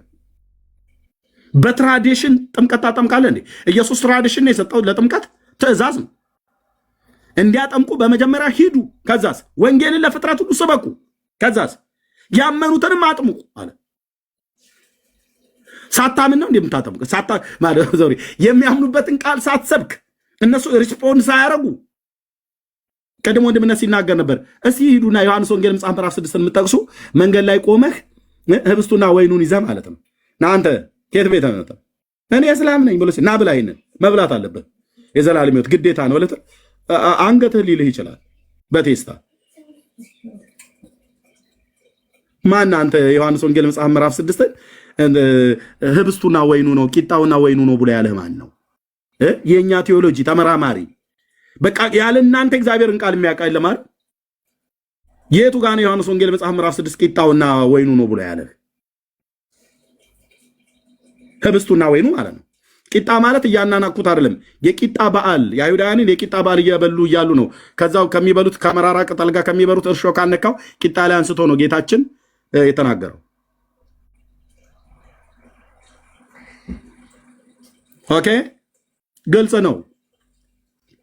አስምሬ ነው የምነግርህ ስለ መድኃኒዓለም ምስክሬ። አታምታታም። በእርሱ ስለማመን እንጂ ህብስትና ወይንን ስለመብላት ስለመጠጣት አይደለም ዮሐንስ 6 የሚያወራው።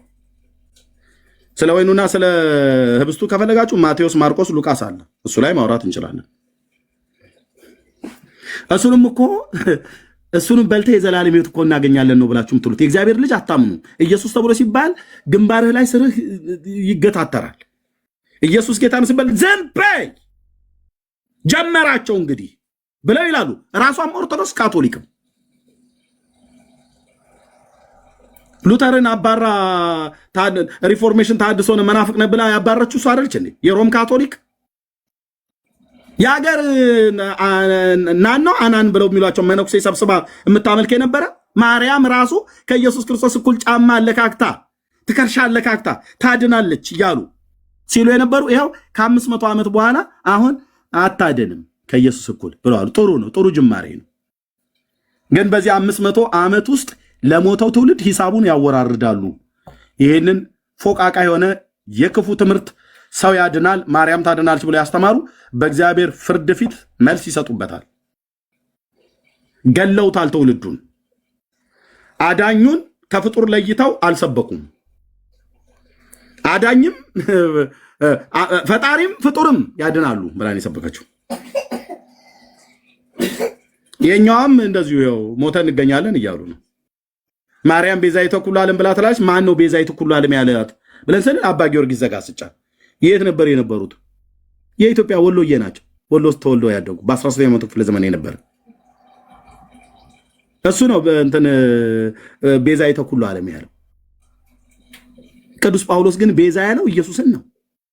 ይኸው እዚህ ጋር ላሳያችሁ። በመድኃኔ ዓለም ክርስቶስ ኑ ወይ አሃዱ እግዚአብሔር ወአሃዱ ኅሩይ ብሎ የሚለው ማለት የታለ ጢሞቴዎስ፣ አንደኛ ጢሞቴዎስ። የጳውሎስን እንስማ፣ የአባ ጊዮርጊስ ዘጋስጫ እንስማ። እኔ እኮ ቸገረኝ። እዚህ መጣና ደግሞ ሉተርን ስማ ይለኛል። ሉተር እንደ እግዚአብሔር ቃል ካልተናገረ ወንድሜ ምንም ልረዳ አልችልም። አንተ ሉተራዊ ወንድሜ መካኒሱን ፔንቴኮስታሉን ሉተርን የምቀበልበት የሪፎርሜሽን አባት ነው። በጣም ብዙ መልካም ነገር ሰርተዋል። አዎ እንደ እግዚአብሔር ቃል ብቻ የመዘንኩ እሱን ብቻ ሳይሆን ሌሎችንም አባቶችን በጣም ነው የምቀበለው አባቶችን ስቀበል ግን በሙሉ የተናገሩት ነገር ሁሉ ካፋቸው በሙሉ ማር ይንጠባጠባል ብያለም። ስንት ውሸት የተናገሩት አለ እርስ በርስ የሚምታታ። ስለዚህ ሳልቀበልም የህፃናትን ጥምቀት ሉተር ከመንፈስ ቅዱስ ተምሮት ወይ ከሐዋርያቱ ተቀብሎ ሳይሆን ከካቶሊክ ሮም ካቶሊክ ቤተክርስቲያን ሲወጣ ይዞት የወጣው የሰው ስርዓት የሆነ ትምህርት ነው። አጭርና ግልጽ። ኦኬ እንዲህ ይላል። ይሄንን ግዕዙን እስቲ ዝጋ ላዞረው። አሃዱ እግዚአብሔር ወአሃዱ ኅሩይ ማእከለ እግዚአብሔር ወሰብ ኢየሱስ ክርስቶስ ዘኮነ ሰብአ ያው ዘመጦ ርእሶ ቤዛ ኩሉ አያ ዘመጦ ርእሶ ቤዛ ኩሉ ነፍሱን ስለ ሁሉ ቤዛ ሰጠ ይላል። ይህም ቤዛ ነው የማውቀው። ይህም ቤዛ ነው የማውቀው።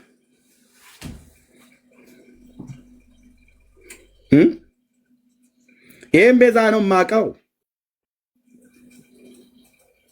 ዓለም ሁሉ ማወቅ ያለበት ይህም ቤዛ ነው። ይኸው በግዕዙ ማለት ዓለም ሁሉ ማወቅ ያለበት ይህም ቤዛ ነው። ይህም ቤዛ ካላወቅ ትከስራለህ አልኩ። ገሃነመ እሳት ነው የምትገባው። በማርያም ቤዛነት መንግስተ ሰማያት አትገባም። 4 ነጥብ እኮ ነው የምነግርህ። አንድ ቀን በሲኦል ትዝታ ወሮ ታሰማዋለህ። ይህን ድምፅ ባትድንበት በ4 ነጥብ የተዘጋ ነው። ካቶሊክ በማርያም ቤዛዊትነት አትድንም። 500 ዓመት ህዝቡን ስታጨናብስ ኖራ አሁን ይቅርታ ጠይቃለች። ጥሩ ነው፣ ችግር የለውም። የኛዋ ደግሞ ምንም ንጽሕት ኩላዊት ርትዕት እያለች ነው እየኖረች ያለችው። እንግዲህ እናያለን። አዳኛችን ማን ነው? ኢየሱስ። ቤዛችን ማን ነው? ኢየሱስ። ዘመጠ ርእሶ ቤዛ ኩሉ ይላል። ነፍሱን ስለ ብዙዎች ቤዛ ሰጠ። ለራሷ ለማርያምን ቤዛ የሰጠው ነፍሱን ጌታ ነው። ስለ ማርያም ሁሉ እኮ ነው ቤዛ የሰጠው። ቤዛ ራሷ ማርያም መቤዠት ጌታ እንዲቤዣት ያስፈልግ ነበር። ተቤዥቷታል።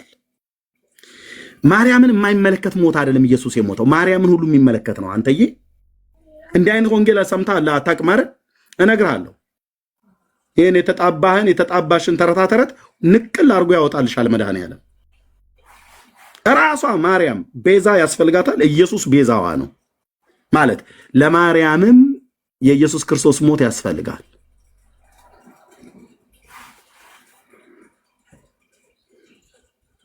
ይሄው ነው። የኢየሱስ ክርስቶስ ሞት የማያስፈልጋት፣ የኢየሱስ ክርስቶስ ቤዛነት የማያስፈልጋት ማርያም የለችም። ካቶሊክና ኦርቶዶክስ አድመው አስቀድማ ካቶሊክ ከዛ ኦርቶዶክስ ማርያም ማለት ቤዛ ነች። እንዴት ብለን ስንል ኢየሱስ እንደሚያድነው እሷም ታድናለች ብለው ተመካክረው ነው የሚመስሉት። እድሜያቸውን ስትጠራ የትየሌለ ነው። ውስጣቸውን ስከፍት አንድ ማት ውሸት ነው ያለው። ከዛው ቤተክርስቲያን ነው የወጣ ነው። ከካቶሊክ ባልወጣም እኔ ከኦርቶዶክስ ነው የወጣሁት። ለዚህ ይህን ብለን እንላለን። ተባረኩ፣ ጸጋ ይብዛላችሁ ወንድሞች። በጣም እዚህ አቆይቻለሁ። መቀጠል ትችላላችሁ። ብሩክዬ ጸጋ ይብዛላችሁ። ሉተራውያንና መካነ ኢየሱስ ጠርተን አንድ አልመጡ። ኧረ ብዙ አንተ ራስህ ነው የወጣው። ናግባ አንድ አልመጡ። ብዙ ብቻ ነው ከካቶሊክ የመጣው። የት አሉ ኮፕቲኮች? የት አላችሁ? የሆነ ቤት ተሰብስባችሁ ኮፕቲክ፣ ኦርቶዶክስ፣ ካቶሊክ፣ ሉትራውያን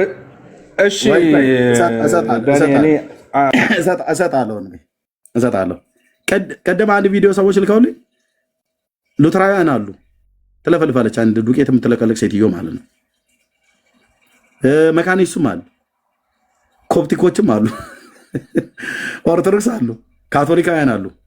ሙስሊምና ቡዲዝም ሂንዱዝም ብቻ ነው ያላየሁት። ሹንቲዝም እነኝህ ብቻ ናቸው የሌሉት። እዛ ተሰብስበውልህ ነበር። አንዳቸውም የረባ ነገር አያወሩ ወሬ። ይኸው የወሬ ቤት ስራ እሰጥሃለሁ ማለት ነው። አሳዩኝ ከመጽሐፍ ቅዱስ ላይ። እኔን ካሳመናችሁ ጴንጤ ሁሉ ያምንልሃል። ወይ ዳጊን አሳምኑት፣ ወይ ብሩኬን አሳምኑት፣ ወይ ዳንዬን አሳምኑት፣ የህፃናት ጥምቀት ወይ ቢኒን አሳምኑት። አብረን እናምናለን። መጽሐፉ ካለ እንዴ ምነካ 40/80 ለኮንዶሚኒየም እንጂ ለጥምቀት ጌታ አልደነገገም። 40/80 ለኮንዶሚኒየም እንጂ ሐዋርያቱ ለጥምቀት አልደነገጉም። ዘሌዋውያንን አነሳዋለሁ ብለህ ብትል ከእጅ ላይ በትነዋለሁ፣ ሄጄ አብራራዋለሁ ማለት ነው። አንተ ገና ኮሜንታሪ ተገላብጠህ ነው አይደል? ሄጄ አብራራዋለሁ። ካሜራ ከፍተህ ታወራለህ እኔ ፊት ካሜራ ከፍተህ ታወራለህ። ወደ ግራም ወደ ቀኝም እንዳታይ አድርጌ እንደ ጋሪ ፈረስ ፊት ለፊት ላይ አስቀምጠና በልተንት ነው እልሃለሁ።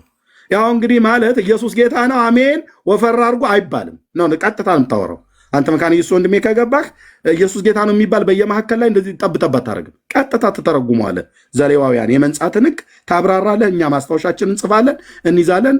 በኋላ አሜን እንላለን፣ ወይ ቃልዮት ያሰማልን እንላለን፣ ወይ ቃለ ተረተ ያሰማልን እንላለን። የመንጻትን ሕግ የተነገረውን ዘሌዋውያን ላይ ያለውን ቃል አምጥተህ ለ40/80 ለህፃናት ጥምቀት ነው ብለህ የምትል ከሆነ እሰማሃለሁ አልኩ። ፈንዲሻይና ቡናዬን ቁጭ አድርጌ ይዤ እንሰማሃለን። እንዴት እንደምትሰፋው አያለሁ። በኪሮሽም ይሁን በምን ብቻ ስትጎነጉነው አያለሁ። ቤት ይፈርሳል ላይ ማለት ነው። የገነባው ትምህርት የስተት ትምህርት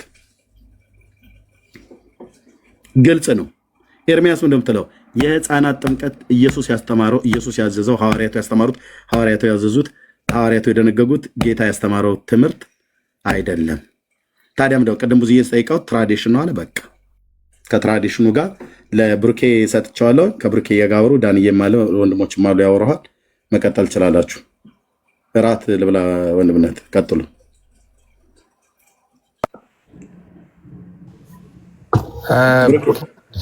እሺ ዳጊ ይቀጥል አንተ። እሺ አንድ 2-3 ደቂቃ ልበል። ቴንክ ዩ ኤርሚ፣ እግዚአብሔር አብስቶ ይባርክ። ሰላም ብያለሁ ሁላችሁንም። ቢኒ ወንድማችን ብዙ በጣም ይቅርታ፣ ረጅም ደቂቃ ሰጣለሁ። ታወራለህ ዳጊ ካወራ በኋላ ትቀጥላለህ። ዳጊ ይቀጥልሽ። እሺ ኤርሚ ቴንክ ዩ ተባረክልኝ። ብሩክዬ ብዙነህ፣ ዳኒ ታች ያላችሁ ሁሉ ሰላም ብያለሁ። እንዴት ናችሁ? እንግዲህ አንድ ግልጽ መሆን ያለበት ነገር ለካ ቆይታ ነገሮችን ልክ አያደርገውም። በጣም ረጅም ዘመን ደጋግመ ስላልከው ተደጋግሞ ስለተባለ በብዙ አባቶች በተለይ በብዙ ካቶሊክ አባቶች በተደጋጋሚ አጽንኦት ስለተሰጠበት፣ አስተያየት ስለተሰጠበት፣ መጽሐፍ ስለተጻፈበት፣ ለዘመናት ስለተሰበከ ለካ ማርያምን ኮሪዲመር አያረጋትም። አየህ 10 አባት 20 አባት ልትጠራ ትችላለህ። ለዘመናት አርገው ሊሆን ይችላል። ያንን ትምህርት ለዘመናት አስተምረው ሊሆን ይችላል። ራስ መልሰ ግን ድንገት መተህ ግን አይ ስህተት ነው ትላለህ። እንዴት ይሄ ሁሉ ዓመት ከቆየ በኋላ ይሄ ሁሉ ሰው ከጻፈ ካስተማረ ብዙ አባቶች ብዙ የካቶሊክ አባቶች ይሄ ሁሉ ዘመን ከተናገሩ በኋላ ድንገት ትክክል ላይሆን ይችላል ማለት ነው። ቆይታው ልክ አያረጋው ማለት ነው። አንተ ትላንት መተህ ካቶሊክን ልትናገር አትችልም ምናምን ልትል አትችልም ማለት መናገር ይቻላል ማለት ነው። ካቶሊክ በትክክለኛ መስመር ላይ ካልሆነች አንተ ትላንት ተፈጥረህ አባቶችን ልታርም ትፈልጋለህ ወይ አትልም ማለት ነው። እንደ እግዚአብሔር ቃል ሰው ከጠየቀ ካወራ መረጃ ካቀረበ እኔ እኮ ድፍረታችሁ ጴንጤዎች እኮ ትላንት እንትን ብላችሁ መታችሁ ለዘመናት የኖረ ትምህርት እንደው ስታጣጥሉ በጣም እኮ ነው የምትገርሙት። ማለት አትችልም ማለት ነው። እንደ እግዚአብሔር ቃል እስካወራሁ ድረስ ለምናገረው ነገር የእግዚአብሔር ቃል መረጃ እስካለኝ ድረስ ኮሪዲመር አይደለችም ማርያም። አብረው ከኢየሱስ ጋር አዳኑ አይባልም፣ ነውር ነው። አብረው ቤዛው አይደሉም ስልህ ገና ወደ ጌታ ከመጣው 2 ዓመቴ ቢሆን ክርስትናን ከተዋወቅኩኝ 1 ሳምንቴ ቢሆንም ነገሩን ውሸት አያረገው፣ ስህተት አያረገው።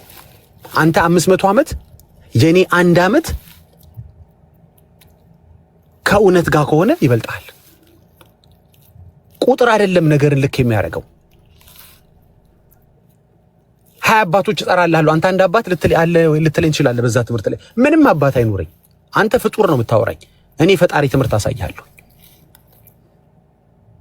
ይሄው እኮ ነገረች እኮ ቆይቷ ልክነቷን እየጨመረ እያጎላው ተጽዕኖዋን እያጎላው ብዙዎች እውነትም አንተ ማርያም ለካ ከኢየሱስ ጋር አዳኝ ነች ለካ እያሉ እያመኑ ነው መሄድ ያለባቸው እንጂ ቆይታዋ ራሷን እንድታድስ ራሷን እንድታይ ራሷን እንድታስተካክል ካደረጋት ብሮ ጉዳዩ ከቆይታ ጋር አይደለም ማለት ነው። እሷ ከሆነ እየፈረጠመች ይሄን ትምህርቷን በብዙዎች እያሰረጸች ብዙዎችን አንገት እያስደፋች ልክ መሆኗን እያሳየች ነበር መሄድ ያለባት ካቶሊክ። ቆይታዋን መሰረት አድርጋ ብዙ አባቶች በዛ ላይ የሰጡትን አጽንኦት አሳይታ ኦርቶዶክስ ንቂ እንጂ በጣም የሚገርመው አሁን እዚህ ሰፈር የተነሱትም ኦርቶዶክስ የሚሆን ከነሱ ጋር አላያንስን የምትሉ ሁሉ እንድታዳምጡ ይፈልጋሉ። በሕፃናት ጥምቀት ዙሪያ በጣም በጥንቃቄ ቢኒ ብትቀዳኝ ደስ ይለኛል፣ ወይ የምትቀዱ ሰዎች አንዴ ብትቀዱ ደስ ይለኛል፣ ለራሴም ስለምፈልገው 10 ሰከንድ። ኦኬ ልጀምር። በጣም የሚገርማችሁ በሕፃናት ጥምቀት ዙሪያ ሰሞኑን ከኦርቶዶክሳውያን ጋር አላያንስ ፈጥራችሁ ህሊናችሁ እያወቀ እንዳላወቀ ለመሆን የምትፈልጉ ሰዎች አንድ በጣም የሚገርም አፕሮች ይዤላችሁ መጥቻለሁ። የእናንተን የሕፃናት ትምህርት ለማፍረስ አንድ ሰው ክርስቲያን እንኳን መሆን አይጠበቅበትም። ጉድ ፈላ። ክርስቲያን መሆን አይጠበቅበትም አንድ ሰው የሕፃናትን ጥምቀት ለማፍረስ በደንብ በመረጃ ለማፍረስ በራስህ ትምህርት በራስህ ሎጂክ ለማፍረስ ሰው ክርስቲያን እንኳን መሆን አይጠበቅበትም። ለምን አልከኝ? ወደ ኦርቶዶክስ ሃይማኖት መቀላቀል የሚፈልግ አንድ ሰው ይመጣና ትምህርታን ታስተምረዋል። የመጀመሪያ የምትነግረው ምንድነው? መቼም ካልቀየራችሁ ማለት ነው። ካልቀየራችሁ ብዙ ከምትሉት አንዱ ውስጥ ምክንያቱም እዛ ቤት ብዙ የሚቀዳደም ነገር ስላለ እርግጠኛ ሆኜ መናገር አልችልም። እስቲ እምነትን አስቀደሙ ብለን እንይላችሁ። ያው የሚቀደም እምነት የለም እዛ ቤት ታውቃላችሁ። ምን የሚቀደም እምነት የለም። ጥምቀት ነው እዛ ቤት የሚቀድመው። እምነት አስቀደሙ ብለን እናስብ፣ ችግር የለም። አሁን ዛሬ ኦርደሩ ላይ አይደለም እያወራ ያለሁት። እምነትን ከነገርከው በኋላ ጥምቀትን መንገር አለብህ። መቼም በጣም ከሃዲ ኦርቶዶክስ ካልሆንክ በስተቀር ጥምቀትን ስትነግረው የሕፃናት ጥምቀት የሚባል እንዳለ ትነግረዋለህ። ሰውየው ዓለማዊ ነው፣ እየሰማህ ነው፣ እያዳመጠ ነው። ሕፃናት መጠመቅ አለባቸው ትለዋል። ለምን ይልሃል? ምክንያቱም የእግዚአብሔር ልጆች እንዲሆኑ ክርስቶስን እንዲለብሱ ወደ ክርስትና እንዲቀላቀሉ እንዲድኑ ትለዋለህ። ኦኬ፣ ያው ስለማያውቀው መከራከር አይችልም። አንተ ጥቅስ አለ ማርቆስ 16 ትከፍታለህ። እሱ እምነቱን ለመቀላቀል ካለው ጉጉት የተነሳ ጥያቄዎቹ ከተመለሱለት ችግር የለበትም። ኦኬ ጥሩ አስጠምቃለሁ ልጄን እኔም እምነቱን እቀላቀላለሁ ይልሃል። ሕፃናት ስትል ግን አልገባኝም ይልሃል። ማለቴ ኢንፋንት ስትል ሰማሁ ልበል ይልሃል። አዎ መጠመቅ አለባቸው። ኦኬ that's good። ሕፃን ማለት ሕፃን ላይክ ሕፃን አዘን 1 ዓመት አዘን 2 years ስለ 3 ዓመት ነው እያወራኛል? ኖ ጀስት ሕፃን ጀስት ሕፃን ላይክ የአንድ ቀንም ሕፃን ኖ በአንድ ቀንም አይደለም። በ40 ቀን ነው እኛ የምናጠምቀው ወንዶችን፣ በ80 ቀን ነው ሴቶች የምናጠምቀው። ኦኬ 40 ቀን ለምን? ስርዓት ስለሆነ ስርዓት። ኦኬ እሱ ጋር እንመጣለን። እሺ ቆይ ስርዓቱን አስረዳሃለሁ። ጥያቄውን እንቀጥል እስኪ። ኦኬ በ40 ቀን ከ40 ቀን በፊት ልጁ ምናልባት ያው እንዲድን ስላልከኝ ሳይድን እንዳይሞት ከዛ ቤት እናጠምቃለን። ከዛ ቤት እናጠምቃለን። ታጠምቃላችሁ? አይ ጥሩ። ምክንያቱም ምን መሰለህ ሊሞት ይችላል። አየህ ልጁ ሊሞት ስለሚችል አንድ ነገር ሊገጥም ይችላል። እርግጠኛ መሆን አይቻልም። እኔም እኮ እሱን አስቤ ነው እንዴት ያለ ትምህርት ነው ብዬ ነው። አይ እኛ እናጠምቃለን። ኦርቶዶክሶች ከ40 ቀን በፊት እናጠምቃለን። እንዴት ነው የምታጠምቁት? ያው ምን መሰለህ ለሞት የሚያበቃው ጉዳይ ካለ እናጠምቃለን። ጥሩ ነው የተናገርከው። ኢት ሜክ ሴንስ። እውነት ነው። ለሞት የሚያበቃው ካለ ማጥመቃችሁ ጥሩ ነው። ግን እንዴት ነው የምታውቀው ለሞት የሚያበቃ በሽታ እንደያዘው ልጁ? በምንድን ነው የምታውቀው? ሁሉም በሽታ አፍ አለው እንዴ? ያለ በሽታ ከ40 ቀን በፊት የሚሞት ልጅ የለም? አፈና ብትገለውስ እናቱ ትን ቢለውስ? ይሄ ነው ተብሎ በሕክምና ማብራሪያ ሊሰጠው በማይችል ሁኔታ ልጁ ቢቀጭስ? ቅድም ያልከኝ ለሞት የሚያበቃው ካለን ያልከኝ ለሞት የሚያበቃው ሪዝኖች ሁሉ ዘርዝረህ አታውቃቸውም። you are taking risk ማለት ነው። ጥምቀት የሚያድነው ከሆነ you are taking risk። ለሞት የሚያበቃው ልጅ ብቻ የምታጠምቅ ከሆነ ለሞት ያብቃው አያብቃው የማታውቃቸው ብዙ ፋክተሮች ልጁን ሊገሉ የሚችሉ አሉ። ጥምቀት የሚያድን ከሆነ ልጁ ከማህፀን ከወጣ ከማይክሮ ሰከንድ በታች ያለ ሰከንድ ጻፉልኝ፣ በሱ ሰከንድ መጠመቅ አለበት። እንዲያውም ዮሐንስ 3 ላይ ነው አይደለ? ሰው ማለት እኮ ሕፃናትን ይጨምራል ብላ ስትሉ ሰምቻችኋል። that makes sense። እውነታችሁን ነው። that makes sense። ሰው ከውሃና ከመንፈስ ካልተወለደ that's a good logic by the way። ታዲያ እኮ ሰው እኮ መባል የሚጀምረው አሁን በሜዲካል እንትን ልጁ አጥንትና እንትኑ መገጣጠም ከጀመረባት ከእናቱ ማህፀን ሳይወጣ ጀምሮ ፐርሰን መባል እኮ ጀምሯል አይደል? ሰው የሚባለው ከዛ ጊዜ ነው ጀምሮ እያሉ ነው። ስለዚህ እናቱ ማህፀን ውስጥ እንዳለ መጠመቅ አለበት ማለት ነው። ለምን አትለኝ? ሚስከሬጅ የሚባል ነገር አለ። ምናልባት ምን ነበር አማርኛ ሚስከሬጅ? አሁን ጠፍቶኝ ነው እንጂ በጣም ይረሳው አልመስልም። ምን ነበር ጻፉልኝ ወይ ንገሩኝ። አንዳችሁ ማይከፍታችሁ ሚስከሬጅ መጨንገፍ። ኦኬ ምናልባት ቢጨነግፍስ? ፐርሰን ነው አይደል መጠመቅ ያለበት?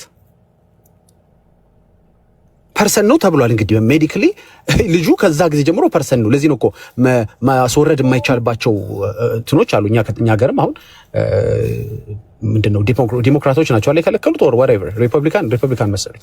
እኔ ብዙም ፖለቲካ ውስጥ የለው ከልክለው ብዙ ስቴቶች አትችሉም። አሁን አንዴ ከታወቀ ማርገዝሽን ወይ ማርገዟን ከታወቀ ሚስካሬጅ ማድረግ አትችልም።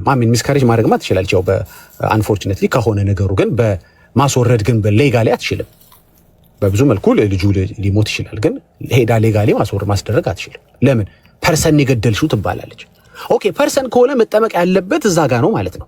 አይ ሳይጠመቅ ከሞተ ሎጂካችሁ ምን ያህል ፑር እንደሆነ በአንድ ዓለማዊ ጥያቄ አፈር እንደሚበላ ላሳይ ስለፈለኩ ነው። ተወዳጊ በጣም እዛ ውስጥ አትግባ። እንግዲህ ከተወለደ ጀምሮ እንቁጠርላችሁ። እሺ ከተወለደ ስንት ሰከንድ ጀምሮ ነው መሞት ልጁ የሚሞተው? አታውቀውም። ኤ የተባለው ልጅ ሲወለድ ስንት ሰከንድ ላይ ይሞታል? ወይም 40 ዓመት እኮ ሊቆይ ይችላል ልጁ 80 ዓመትም ሆኖ ዲቤ ጠግቦም ሊሞት ይችላል። ምንም በማታውቀው ነገር ነው ሪስክ እየወሰድክ ያለው ማለት ነው። ካልተጠመቀ አይድንም አይደል? የእግዚአብሔር ልጅ አይሆንም አይደል? መጠመቅ አለበት ግዴታ አይደል? እኛ አይጠመቅ አላለም። የሰው ልጅ አይጠመቅ አላለም። በዛ እድሜ ግን የሚጠመቅበት ምክንያት ቃሉን ሳይሰማ ሳያምን በአፉ ሳይመሰክር መጠመቅ ያለበት ሕፃናት መጠመቅ ያለባቸው ጥምቀት ለድነት ስላላችሁ ነው እኮ። ለድነት ከሆነ አድኑታ ልጁን ቶሎ ብላችሁ። ኤቭሪ የሆነ ሰከንድ ማምለጥ እያንዳንዷ ሰከንድ በጣም ቫይታል ነው ማለት ነው። 40 ቀን ሙሉ ስትቆዩ ሆድህ ያውቀዋል፣ ልብህ ያውቀዋል። 40 ቀን ሙሉ ባይጠመቅና 39 ቀን ላይ ወይ ደግሞ ቢሞት ምንም እንደማይሆን ታውቀዋለህ። ለዚህ ነው ኦርቶዶክስ በራሷ መጽሐፍ ላይ መርሃ ጽድቅ ላይ ሳይጠመቁም ቢሞቱ ገነትን ይወርሳሉ። የአባታቸው ርስት የአባትና የእናቶቻቸው የወላጆቻቸው ርስት ገነት ከሆነች ማለት ገነት ናትና ይላል። ላሳይ ይችላሉ። ነግባ እና ጠይቀኝ። ገነትን ይወርሳሉ እንዴ ሳይጠመቁ። ጥምቀት ለድነት እኮ ያሉ ልጆችሽ እኮ ቲክቶክ ላይ የተደባደቡ ነው። አይ ነው እሱም ትምህርቴ ነው። ግን ያው ምልኛ እኮ 40 ቀን ምን ቆየው ስርዓቷ ምን መሰለ ራሳችን የፈጠርና ስርዓት አለ። የመንጻትና የመርከስ 7 ቀን እንግዲህ የወንዶቹን ብታይ 7 ቀን የረከሰችበት እሱ በጣም ጎን የሚያስቀኝ።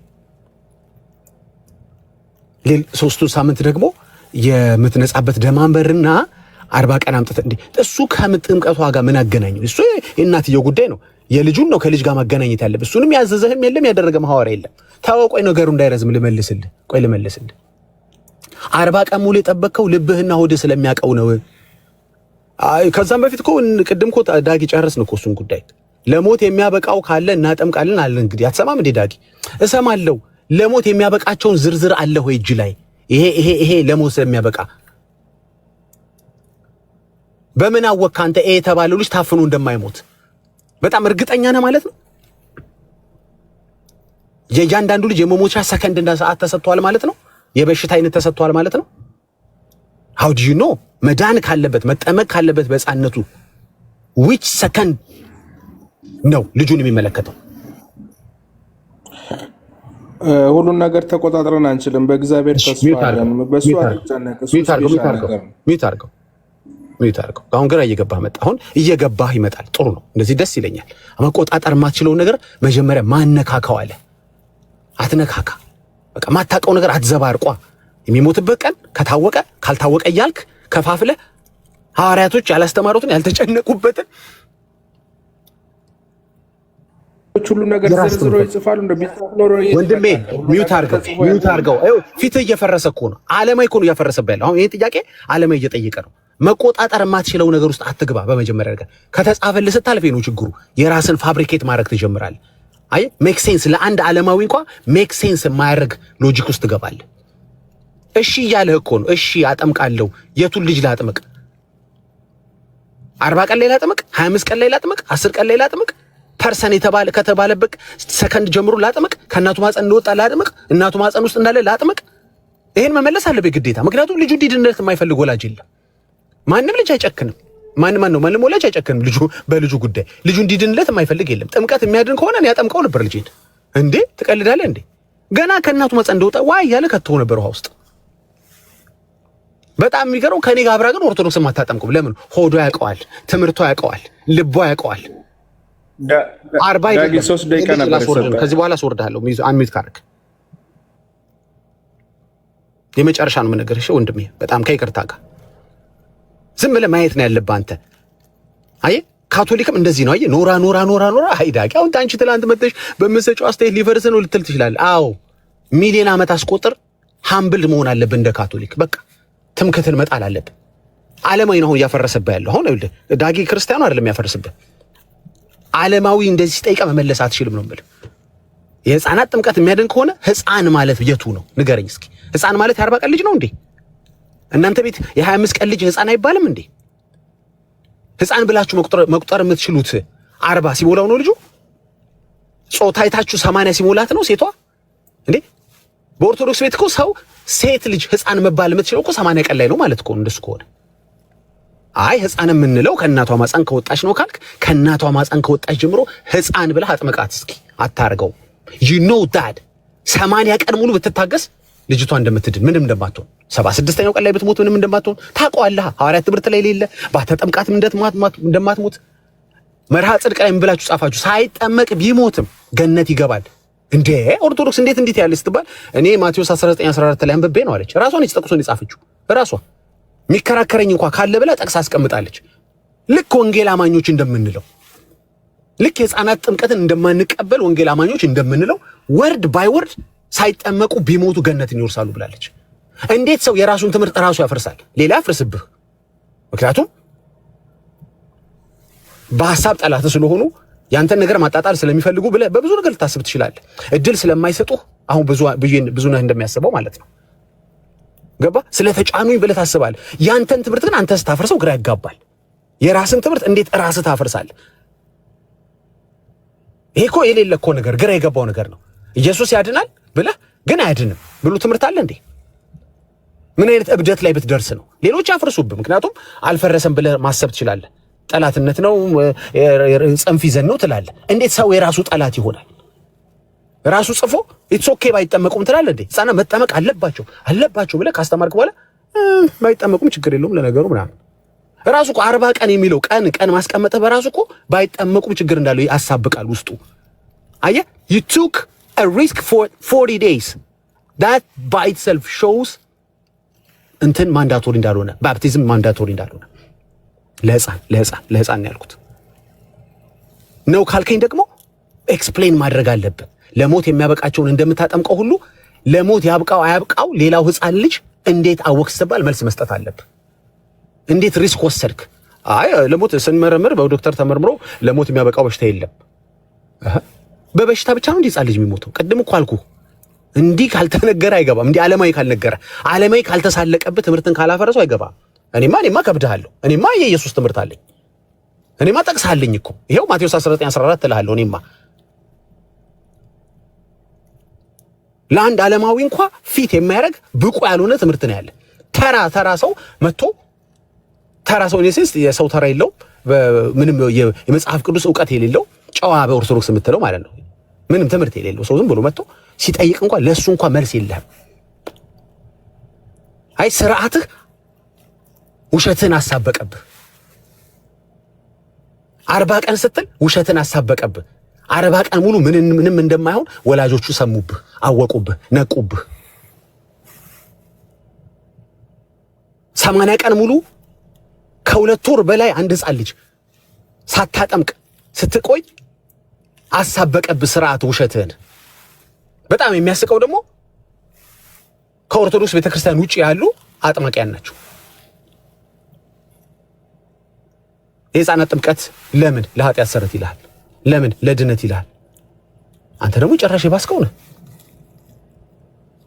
መቼ እንደምታጠምቀም ያንተ ደግሞ አይታወቅም። ቢያንስ እነዛ 40 ብለው በራሳቸው ቁጥር ፈጥረው የእናቷን የመንጻትና የረከሰችበትን ቀን ደማምረው የራሳቸው ሰው ሰራሽ ትምህርት ፈጥረው አትሊስት የሆነ ቀን ብለዋል። ያንተ ደግሞ የተለየ መቼ ነው የምታጠምቀው? ቆይ እስኪ አንተ ህፃናት አጥማቂ ከኦርቶዶክስ ውጭ ያለው ንገረኝ እስኪ መቼ ነው የምታጠምቀው? መቼ ወላጆች ይዘው መጥተው አጥምቀውልን ሲሉ ያንተ ደግሞ ግራ የገባው ነው። በወር በ24 ሰዓት በ48 ሰዓት ስለ ድነት ነው እያወራን ያለ ነው። ጋይስ እንዴት ነው ማትበሳጩት? ሲያሾፉ በድነት ላይ ሲያሾፉ እንዴት ነው ማትበሳጩት? ስለ ድነት ካወራን you can't take a risk bro።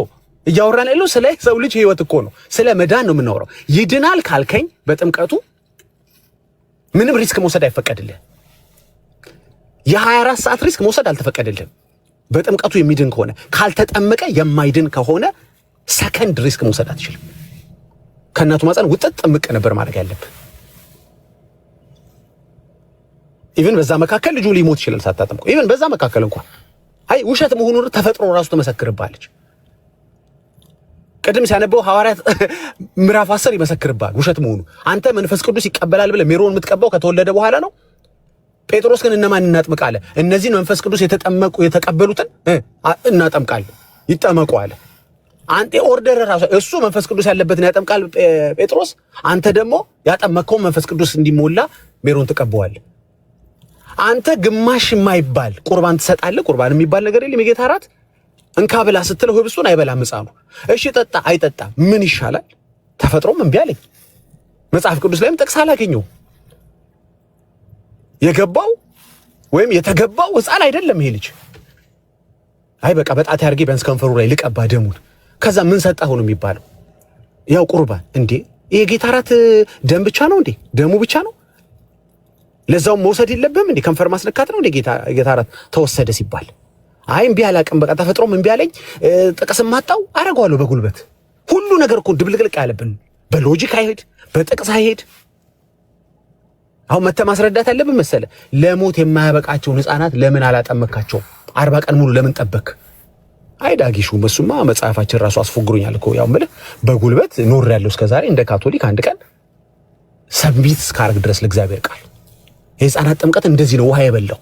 ኦርቶዶክስም ሁን ከኦርቶዶክስ ውጪ ለነሱ የምታሸበሽቡ የሚሆኑ ትምህርቱ የላችሁ፣ እውነቱ የላችሁ። ሎጂካሊ ዓለማዊ ማሳመን አትችሉም። እኛን ክርስቲያኖች እኮ አይደለም ዓለማዊ ማሳመን አትችልም። አስረግጬ እነግርሃለሁ ብሏል። ማን እንትና ቆርጠህ ላክለት። እኔም አስረግጬ እነግርሃለሁ። ይሄንንም ቆርጠህ ላክለት። ሪስፔክትፉሊ የምነግርህ ነገር በዓለማዊ ምንም ክሉ በሌለው ሰው የሚፈርስ ትምህርትን ይዘህ የተነሳው ሰው ሰራሽ ትምህርት፣ መቼ ለታ የጀመረ ትምህርት፣ እንትና ጋር የጀመረ ትምህርት። የኛ ትምህርት ግን ከፍጡር ሳይሆን ከፈጣሪ ነው የጀመረው፣ ከኢየሱስ ነው የጀመረው። አየህ አንተ ከምናምን ከሚባል አባት ነው የጀመርከው። እኔ ደግሞ ከሱ አባት በፊት የነበረ ትእዛዙን ከሰጠ ፍጡር ካልሆነ ከኢየሱስ ነው የኔ ትምህርት የጀመረው። ያንተ ትምህርት ግን ፍጡር ከሆነ ከእንትና ነው የጀመረው። በጣም የምትወዳቸው ለምን የቸርች አባቶች እንደሆነ ታውቃለህ? እኛም we do respect and love them of course ምን ኦፕሽን አለ ሌላ?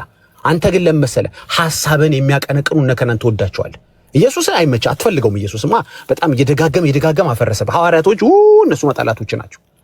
እነሱ ጠላቶች ናቸው። ትንሽ ወዳጆችህ ምናምን የሚባል የቸርች አባት ምናምን የሚባል እነሱ አሪፍ ናቸው። እንዳንተ ያቀነቅናላ፣ እንዳንተ ያስባላ፣ እንዳንተ የሚወጣ በክርስቶስ ትምህርት የማይኖር አምላክ የሌለው ነው። እሱ ይመቻል። አሁን ሰው ተገኘ ትላለህ። ይሄ ነው አሪፍ ሰውዬ፣ ይሄ ሰውዬ ተመቸኝ ታውቃለህ፣ እንደኔ ነው የሚያስበው በቃ ምናምን። እነዚህ ሐዋርያት የሚባሉት የሆነ ቦታ እንኳን ተንፈስ አይሉም እንዴ? 40 ቀን 80 ቀን እንኳን ቢያንስ አይሉም እንዴ? እከሌ እንዳይሞት ብለን አጠመቅነው የሆነ ነገር አይሉልኝም እንዴ?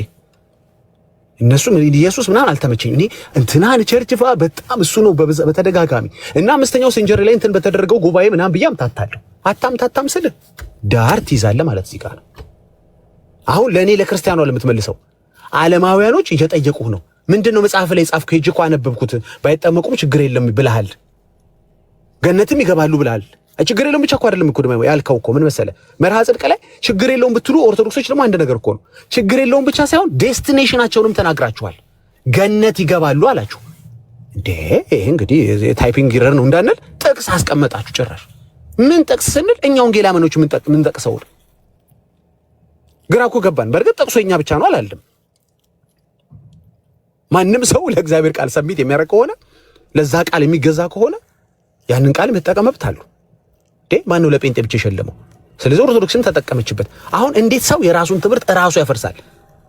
የራስህ ጠላት you gotta explain this። ወይ ሁለት ትምህርት አለን ማለት አለባችሁ። መጠመቅ አለበት፣ ጥምቀት ለድነት፣ ጥምቀት ለኃጢአት ስርየት ትልና ሌላኛው ትምህርታችን ደግሞ ባይጠመቅም ችግር የለውም ገነት ይገባል። ማቴዎስ 19:14 መርሐ ጽድቅ ላይ ይገኝላችኋል። ብዙ ቦታዎች ላይም አስተምረናል። ይሄ ነው ኦርቶዶክስ ማለት ይሄ ነው። እኔ ሁሉንም ማለት አልችልም። ውዳሴ የምትፈልጉ አላችሁ በጣም ጥቂት ሰዎች፣ ሁሉንም ማለት አልችልም። በተለይ መሬት ላይ ያለችው ቤተክርስቲያን ኧረ ተው እሷን ከኤርሚ ጥሩ መንገድ ጀምሯል። ሪስፔክት በጣም እናከብራቸው። የመካኒሱስ የሉተራን እኔ ላይ ኢንቨስት ስፔሻሊ እኔ ፐርሰናሊ ብትጠይቁኝ እኔ ላይ ኢንቨስት ያደረገችው መካኒስ በጣም ሪስፔክት ማረጋት በጣም ነው ኢንቨስት ያደረገችው። በጣም አንዳንዴ አልጋይ ላይ ተኝቼ የሰማሁት ቅዳሴ ያለ እውነቴን ነው የምላችሁ መካኒሱስ በሬ ላይ ስለነበረች ማለት ነው። እስከዚህ ሰከንድ ድረስ አይደለም ከዚህም በኋላ ሪስፔክት አረጋታለሁ። ቤተክርስቲያን ነው እንትን የምንሄደውን ትክክለኛ መንገድ እንሄዳለን። ድሮም ሪስፔክትፉሊ ስንጠይቅ ይመልሱልን አልነበር?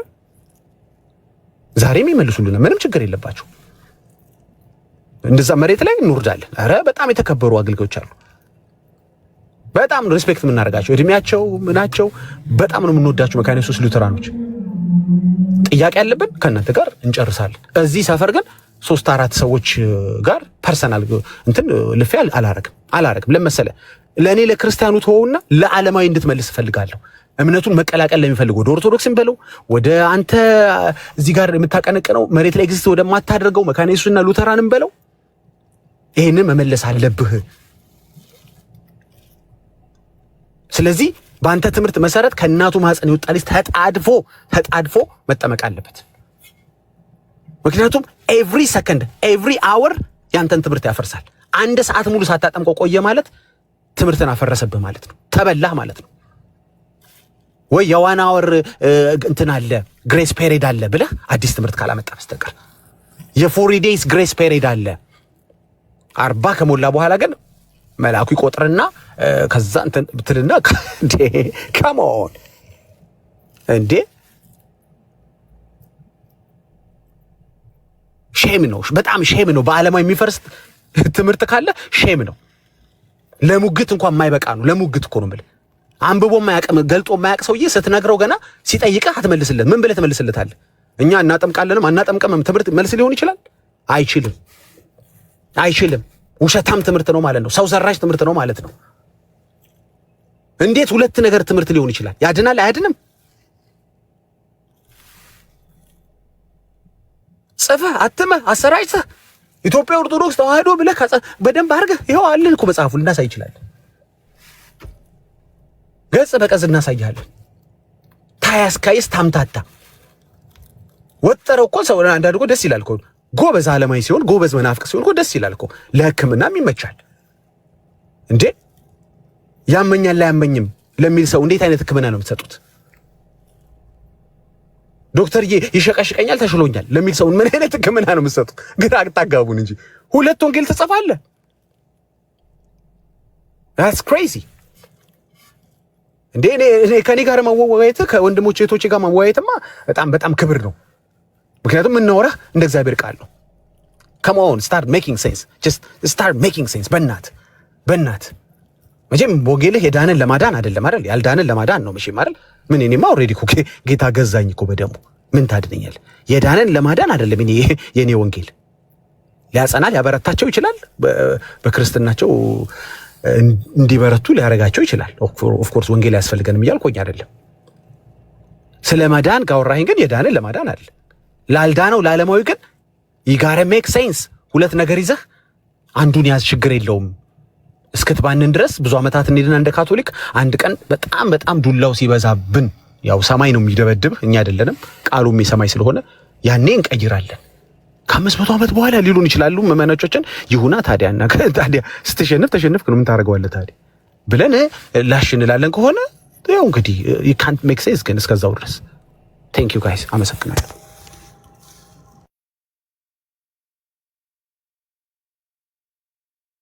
ጸጋ ይብዛልህ ዳጊ።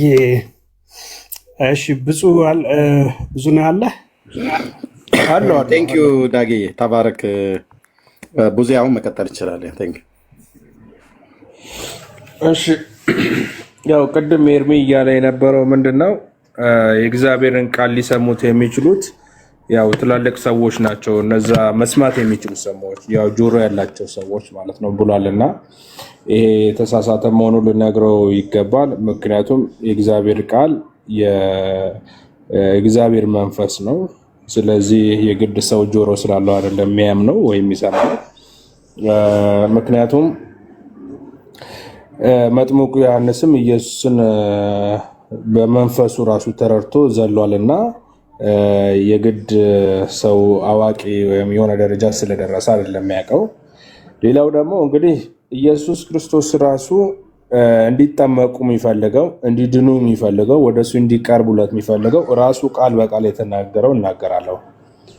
ሕፃናትን ተዋቸው፣ ወደ እኔ ይምጡ ዘንድ አትከልክሏቸው፣ መንግስተ ሰማያት እንደዚህ ላሉት ናትና ብሏል። ይሄም ያው የማቴዎስ ወንጌል ምዕራፍ 19 ቁጥር 14 ላይ ሕፃናቶች ወደ መንግስተ ሰማያት የሚገባቸው እናም እነዚህ ናቸው እንደዚህ ላሉት ናቸው እና ያው እነዚህ አይነቶቹ በወሳኝነት እንዳውም ከአዋቂው በመጀመሪያ የሚቀድሙት እነሱ ናቸው።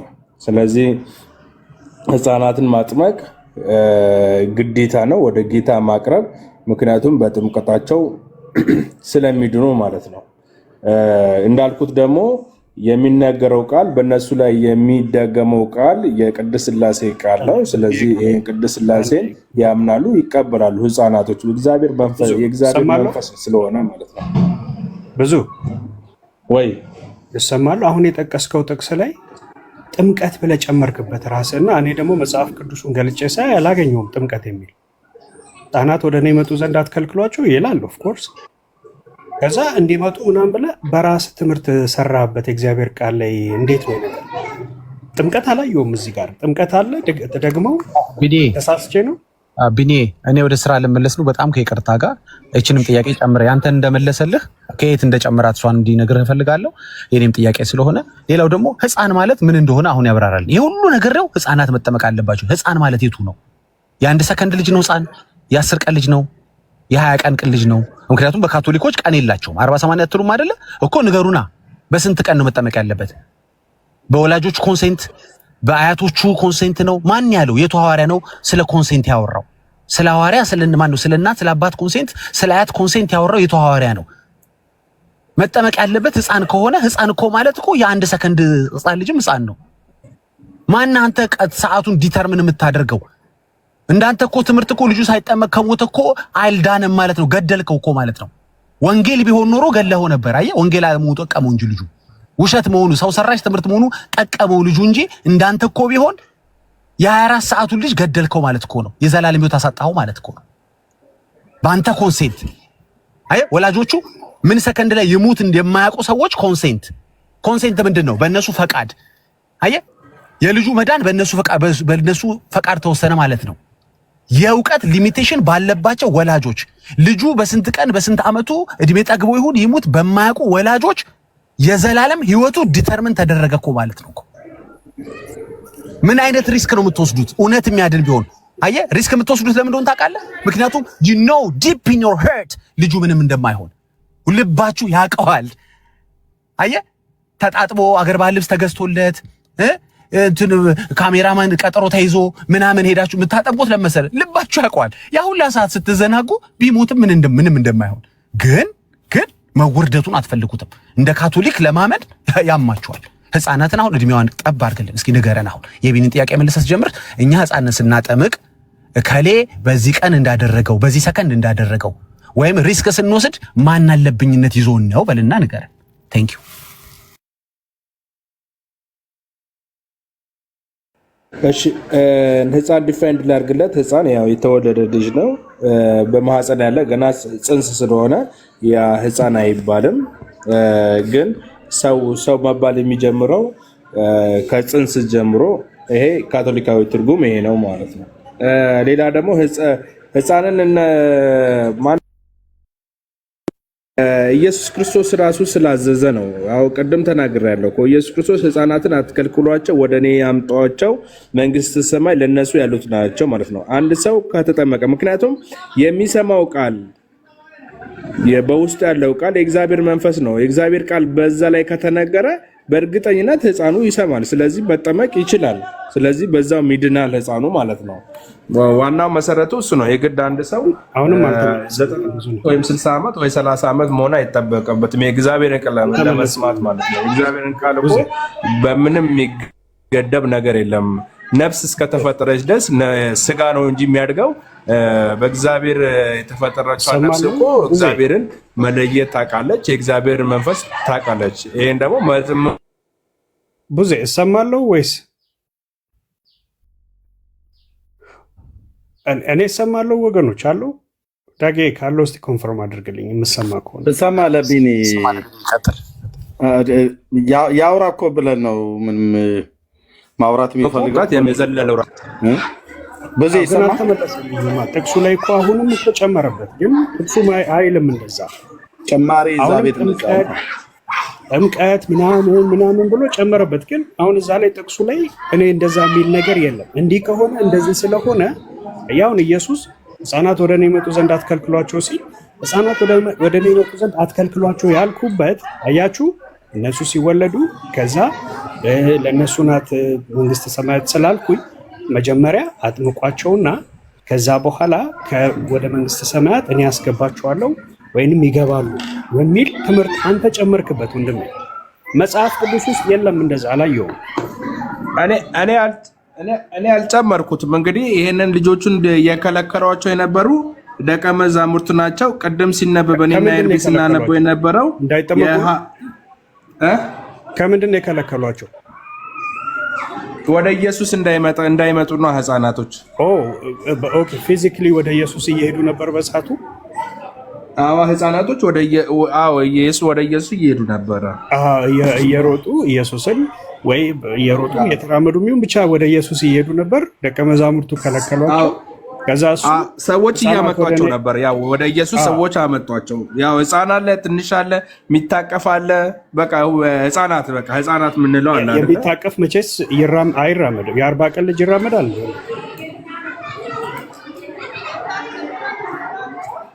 አሁን እኮ ወደ ኢየሱስ ፊዚካሊ የመጣው የ40 ቀን ልጅ ነው